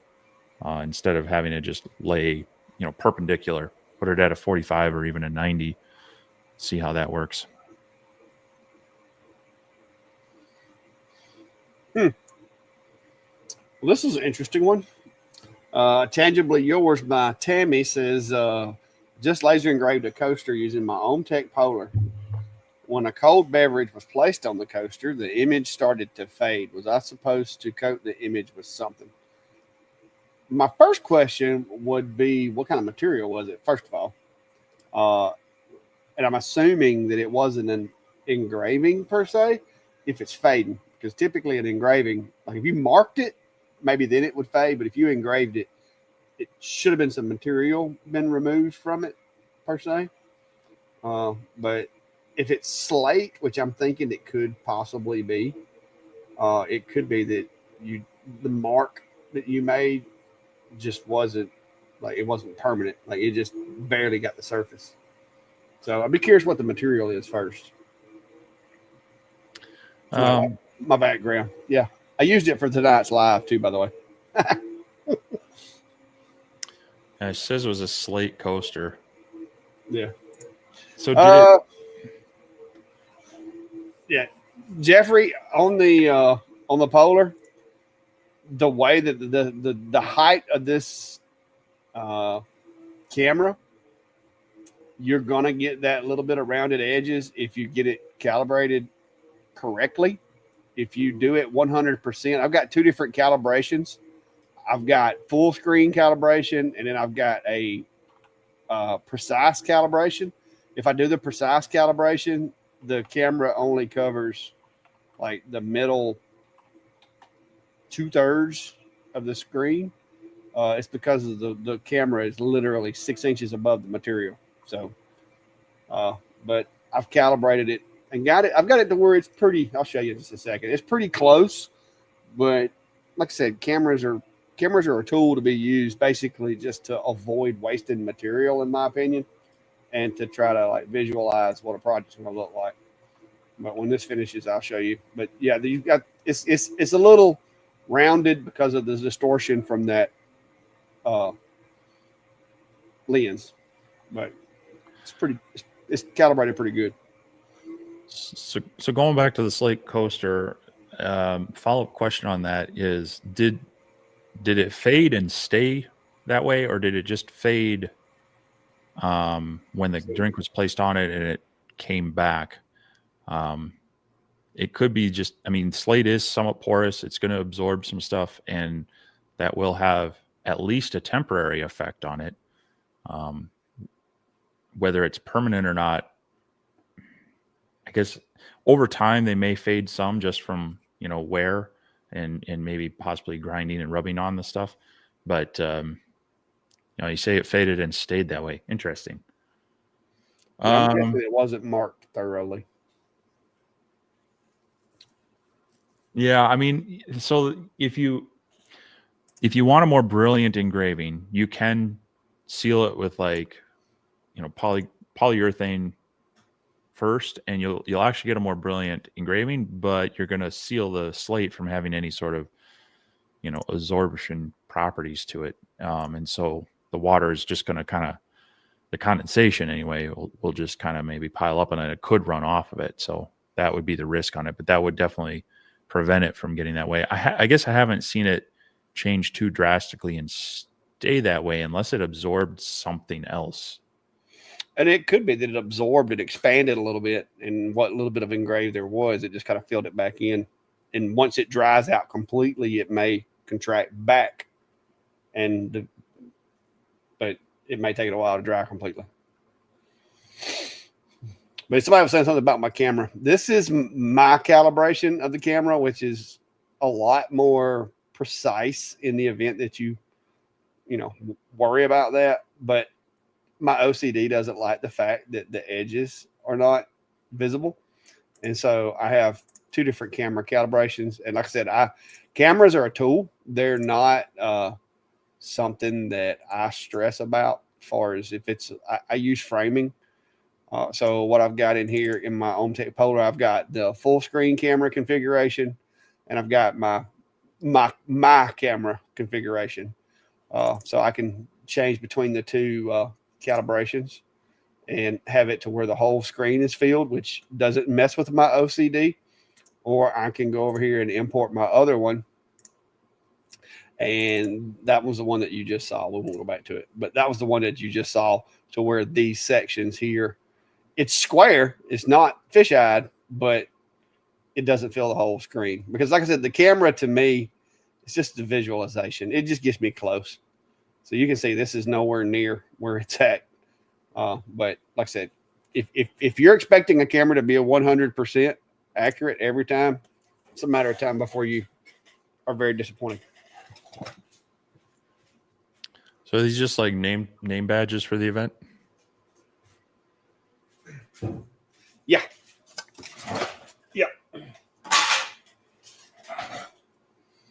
And yeah, the question wasn't that the design, but those were like the coin things you were making, right? The coins mostly. At this point, they're gonna be getting their badges in the morning. So the chances of May watching this live to this point pretty slim. So yeah. No, these will be handed out really quick. Do I? I'm gonna just send an email really quick here. Hey, let me ask you this though.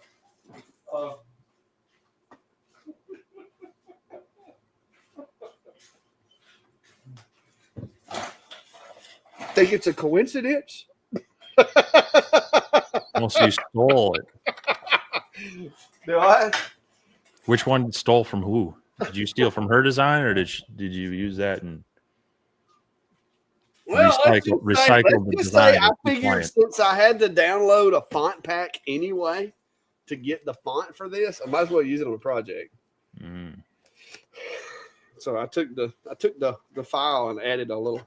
And this is why I have come to love pre-finished plywood. So this is straight off of the laser. You can see it's got some dust and debris. Little isopropyl alcohol. Squirt that on there. Take my little rag right here. Wipe it a little bit.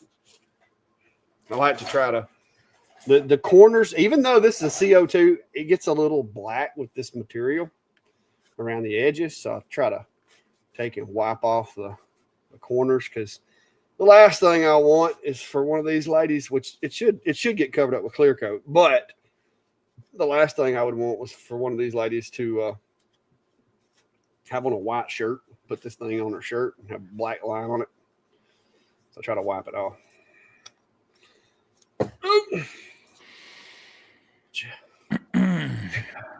Boom, boom, boom, boom, boom. Boom, boom. Yep. And then I take these little polyacrylic, spray them with some polyacrylic, let them dry overnight, and then all I got to do is peel and stick the magnets to the back of them, and we're good to go. Instead of going outside, I may just spray the poly over here. It's not going to be much. It's not going to take a whole lot, because really all I'm trying to do with the polyacrylic is to seal the engrave itself back because these are pre-finished ply. So everything else is already sealed other than the edges.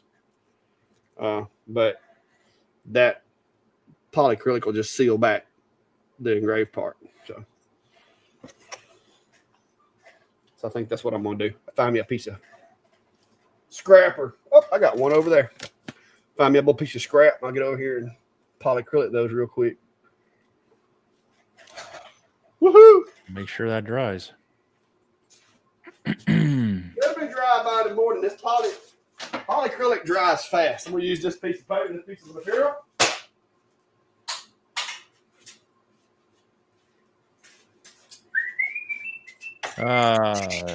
Tangibly Yours by Tammy said, just noticed your video on the Ohmtech Polar 55 watt. Are you noticing a big difference from the 50 watt? I have the 50 and was wondering if I should upgrade. I don't know that there's a really noticeable difference, the laser tube wise. Machine to machine, there might be some differences with, how well your air assist is working, things like that, or maybe the air extraction type stuff. But 50 to 55 watt is probably not in and of itself a reason to upgrade, unless maybe you were at the point of replacing a tube and you were able to replace your old 50 watt with a 55 watt. But then you do need to make sure the power supply is matched as well. Back when I first got my original CO2 laser, it was billed as a 60 watt, which it came with a 60 watt power supply, but a 50 watt tube.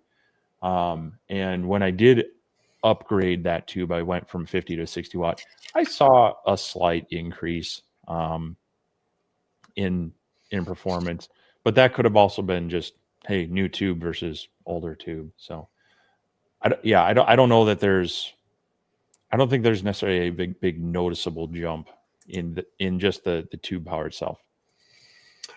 Jeffrey, if you'll email me, clack@theclackshack.com, I will send you my 2 camera profiles, and you're welcome to try them and see if you're talking about you're having an issue with calibration. I'll send you my 2 calibrations, and you can try them. Like I said, it's don't expect it to be really, really super accurate. I mean, the camera's 6 inches off the workbed. It's not going to be. So, but if you'll email me, I can send you those 2 profiles, and you can try them and see what you think. It helps, but like I said, I would never use the camera in this Polar Plus for engraved placement. I would frame, use a jig, fixture, something. Nice comment from JR there, Trade Skillers Anonymous. As we come up on the 2-hour mark, this live remains to be one of the shows I look forward to in my entertainment schedule. You guys are great, as is the audience. Keep up the great work. And, that's a great point on the audience. We really enjoy that kind of back and forth, virtual hangout here that we have every Sunday. So appreciate the comments, but we really appreciate you all coming and bringing the questions and the topics and the things to talk about. It's definitely an enjoyable thing for us as well for that. Oh yeah. And that's, like I said, I see a lot of other live shows, and I know me and Steve, we have our own flavor. We're not trying to be like nobody else. We don't want to be like nobody else. We want to be us in the way that we do our show and the way that we talk to you guys.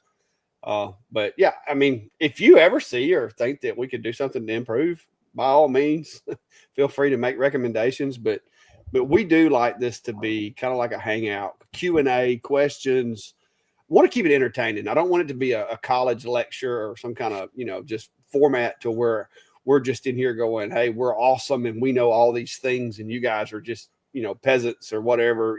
Because I see some lives sometimes and it's like, I don't think other people style is what I would like to do. So I do appreciate the fact that some folks appreciate the format, because it is different than a lot of folks, but it's what we do. It's how we feel.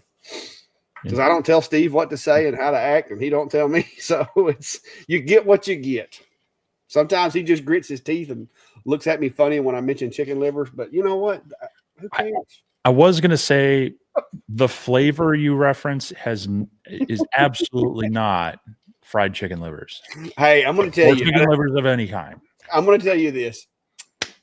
My daughter, since I'm no longer employed during the day, except for myself, I've been doing a lot more stuff around the house.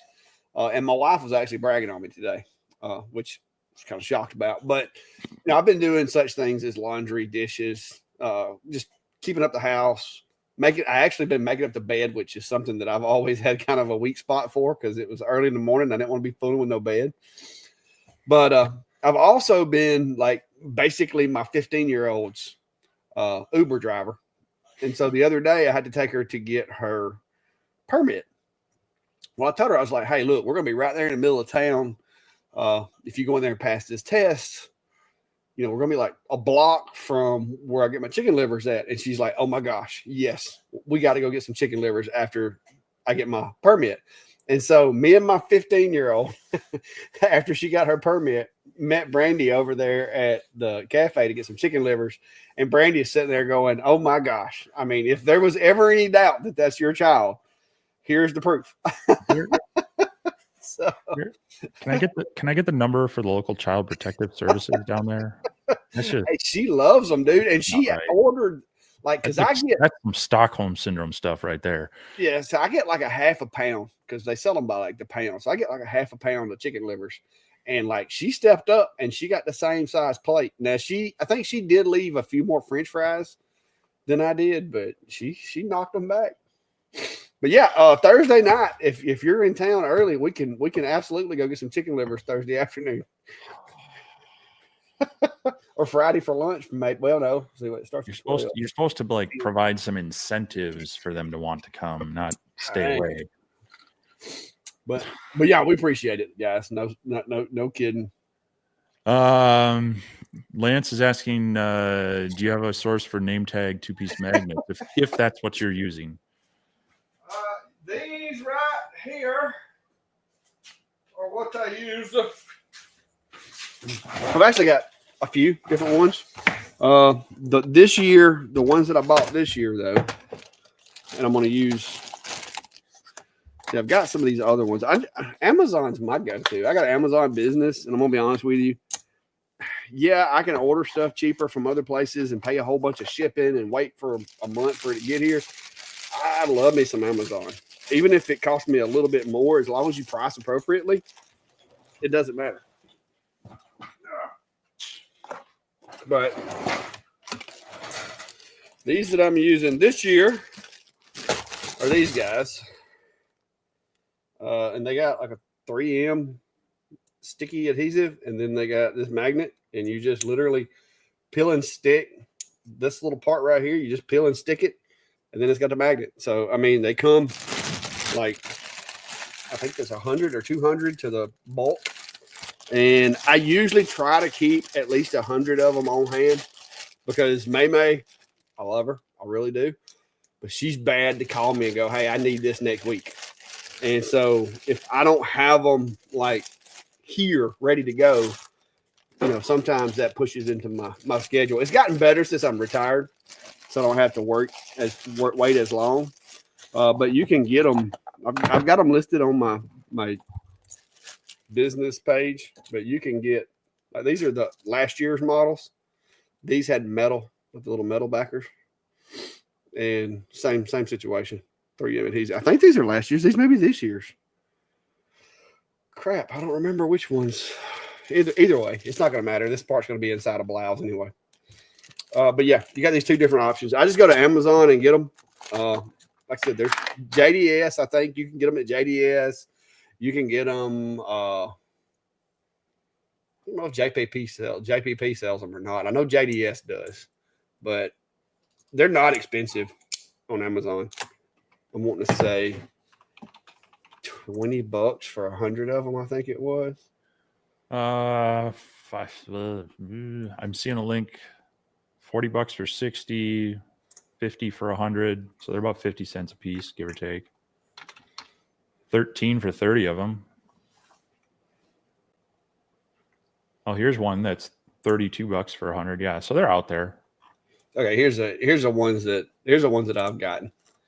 and these are the ones I purchased the last 4 times. So these are 100 set of 100 for $30. So yeah, as a matter of fact, we can go add them to my cart. Yeah. So as you can see, I do a lot of material shopping on Amazon because it's just simpler for me, and I can just literally add stuff to my cart throughout the week, and then at the end of the week, I can hit checkout, and all my supplies for the next week are delivered. So I try to keep, like I said, I try to keep 100 of those on hand because, like with May's event, I think we wound up. This should have me on the name tags. I think this will have me at exactly 100 name tags for this event.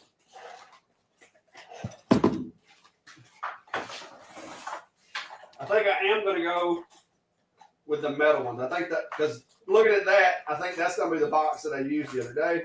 So we're going to use 2 of these metal ones. So Jerry's asking for pulsed layer alignment with the 0.1 millimeter line. Could you set the number of passes a high number to get your pulses? That's not what we're looking for. You're just looking to a single pulse without moving anything. You don't want the gantry to move because that can change your alignment. So you're just looking for one quick pulse of the laser tube. So you wouldn't want a high number of passes to do it. You don't want it to actually pulse is what we're saying. So Grace says you guys are the Mr. Beast. I wish we were, but we're not. I wish I had his nut. Well, yeah, I mean with that number. Hey, we could take his money for a year and split it between the 2 of us for the next 10, and we'd be happy. Yeah. Anyway,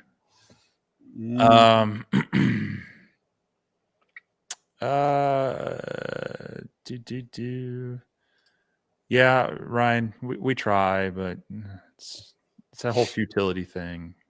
Hey, it's guys, it's the way I look at it is I'm here to have fun, just like most of you guys are. Life is short, and I'm gonna have fun. I'm just gonna enjoy myself, and I don't know where these little feet go on my keyboard.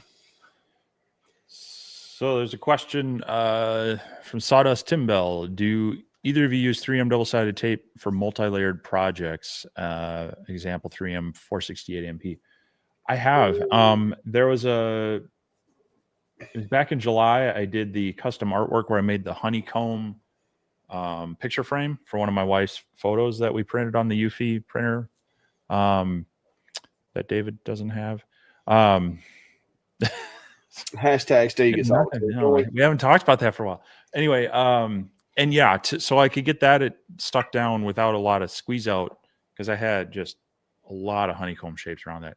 I did use that, and it works well. But I will say that the cleanup, the cutout with that many individual little honeycombs, the laser does cut through it, but sometimes the material gets gummy and then it will stick to things. So the cleaning it up was a little bit messier from just the the vaporization of that stuff. But yes, it works very well for multi-layered. So if you have delicate pieces that you're worried about making sure they're all stuck down and not wanting to squeeze out, that it does work well.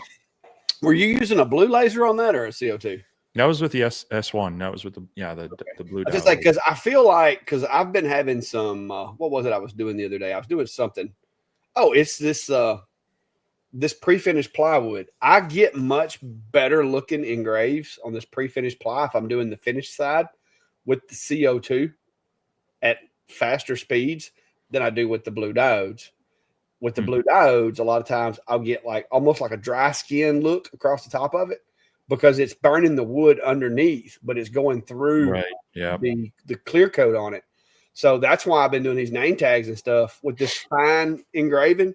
I've been doing the name tags and stuff on the CO2. Now, like larger vectors and stuff where it's a bigger file, it's not noticeable. But I noticed it the other day when I did the first batch of name tags. I did 100 name tags on my Atom stack, and I got to looking at them when I was cleaning them, and I'm like, they look a little scaly, like a little, like they got some psoriasis or something on the engrave, And what it was that glazing. in places the glaze was still intact. It wasn't coming off. And so that's when I realized, I'm like, man, that blue laser is going to slap through it. And because it's thin text, it's not getting it hot enough to pull it off of there. So I moved over to the CO2. And of course, the CO2 burns the clear coat off first because it sees it just like, it does clear acrylic. And I'm getting a lot better look with the CO2 than I was with the blue lasers on this particular material. And I haven't noticed it with previous batches, but for some reason, I'm thinking it's because of the smallness of the design. I just started noticing it, and I'm like, okay, no, we're not doing that. So I wound up using the CO2s or the CO2, because currently I only have one CO2 up in the shop, and that's the OMTech Polar Plus, which is running great now that I've got a new power supply in it. I think my power supply was probably bad from the get-go. Effective from the beginning because it used to pop. Like when I'd turn it on, it would pop real loud. It sounded to me like a relay engaging, like a really hard hit with a relay. But hindsight, I think it had a short. I think it had a short the whole time, and it just finally shorted one last time. Merrill Landrum is asking, trying to engrave glass with the OmniX. I'm using the OmniX settings and can't even get a mark. I have tried everything. Could it be the glass? Could be the glass, but if I remember, the settings that they had maybe weren't the best. You did a good video. Was it the wine glasses one with the Omni one? Yeah, I think it was. Yeah. With the Omni, it could be the glass, but it could also be that maybe your focus. Like I would check your focus, make sure you're absolutely sure that your focus is correct. But I did one with glass. And if you go to my Omni, one of my Omni One videos, there's a link in my Omni One videos to my material library. And you can download my material library. And some of the settings like acrylics, glass, and a couple of others, I adjusted my settings on my library as opposed to what ComMarker had shared, because ComMarker set in some of their settings, it was almost like they had just copied and pasted the same settings. So I did change some of my settings in my library. So if you find go to my channel and just search for Omni One. Are you doing that? Is that what you're? I'm getting I've got the link for your wine glasses one. I'll post that. Yeah, but if you'll look at my Omni videos, and you've got your material library linked on that video I just linked.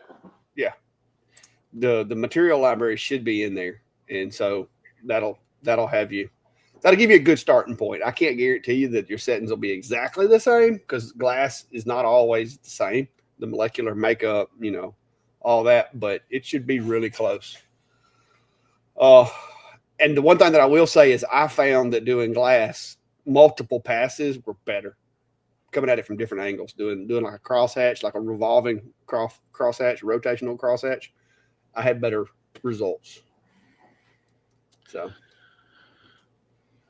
Radu is got a question. Have a couple of 4x4x3 wood blocks, cutting holes with hole saw, but only 1.5 inches deep. Any suggestions on getting the plug out? I'm trying to keep the inside bottom flush as possible.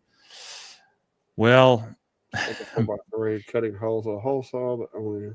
My recommendation would be to actually get yourself a Forstner bit instead of a hole saw. Yeah.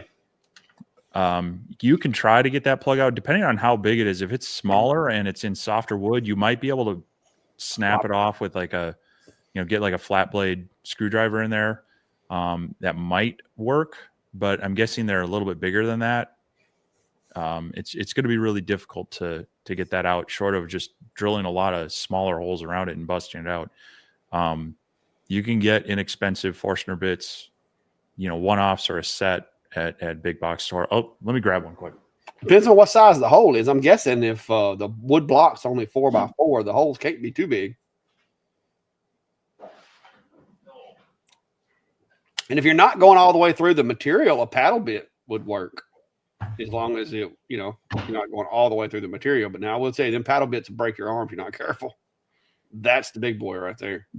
Yeah, this one's a big one, but this is what it is. It does have this kind of point that will drill into it, so you will always get just a small indent at the bottom of it, but it has the outer teeth and then the inner blades that actually will hog out the material and leave a nice round hole in there. And you can get these everywhere from like 1/8 inch on up to bigger than this. This is a 2 3/4, I think. Yeah.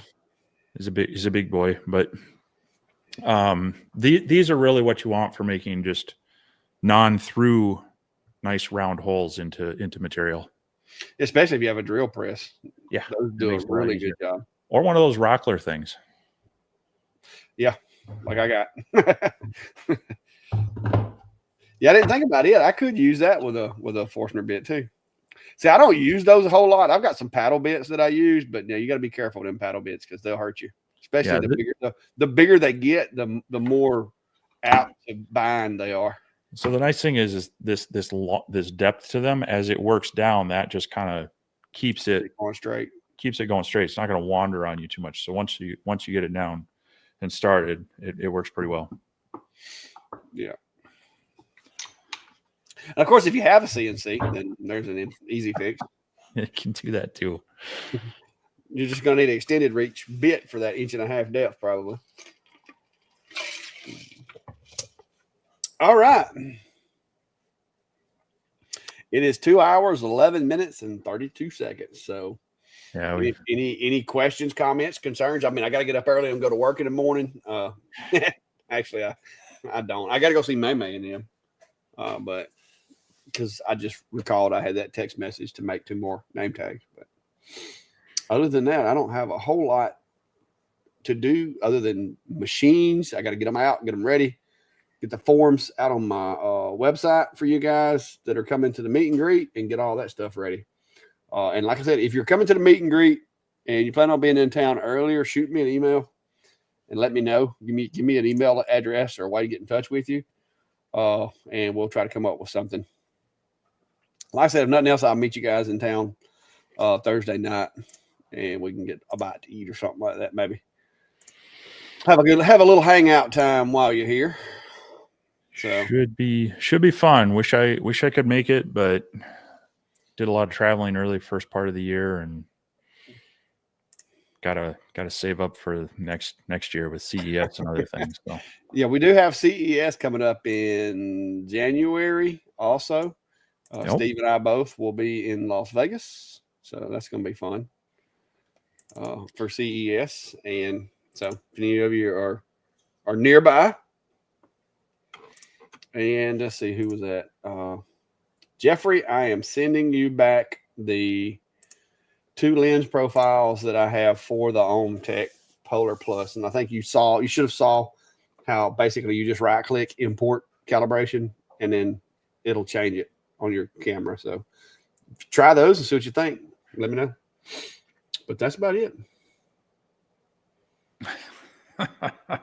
Will I come and run a grain truck so you can go to Alabama? I'm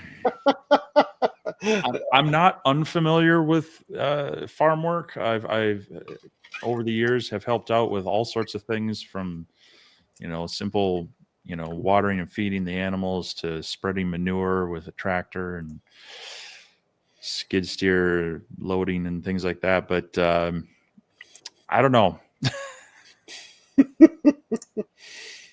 I'm not sure work will let me out for harvest.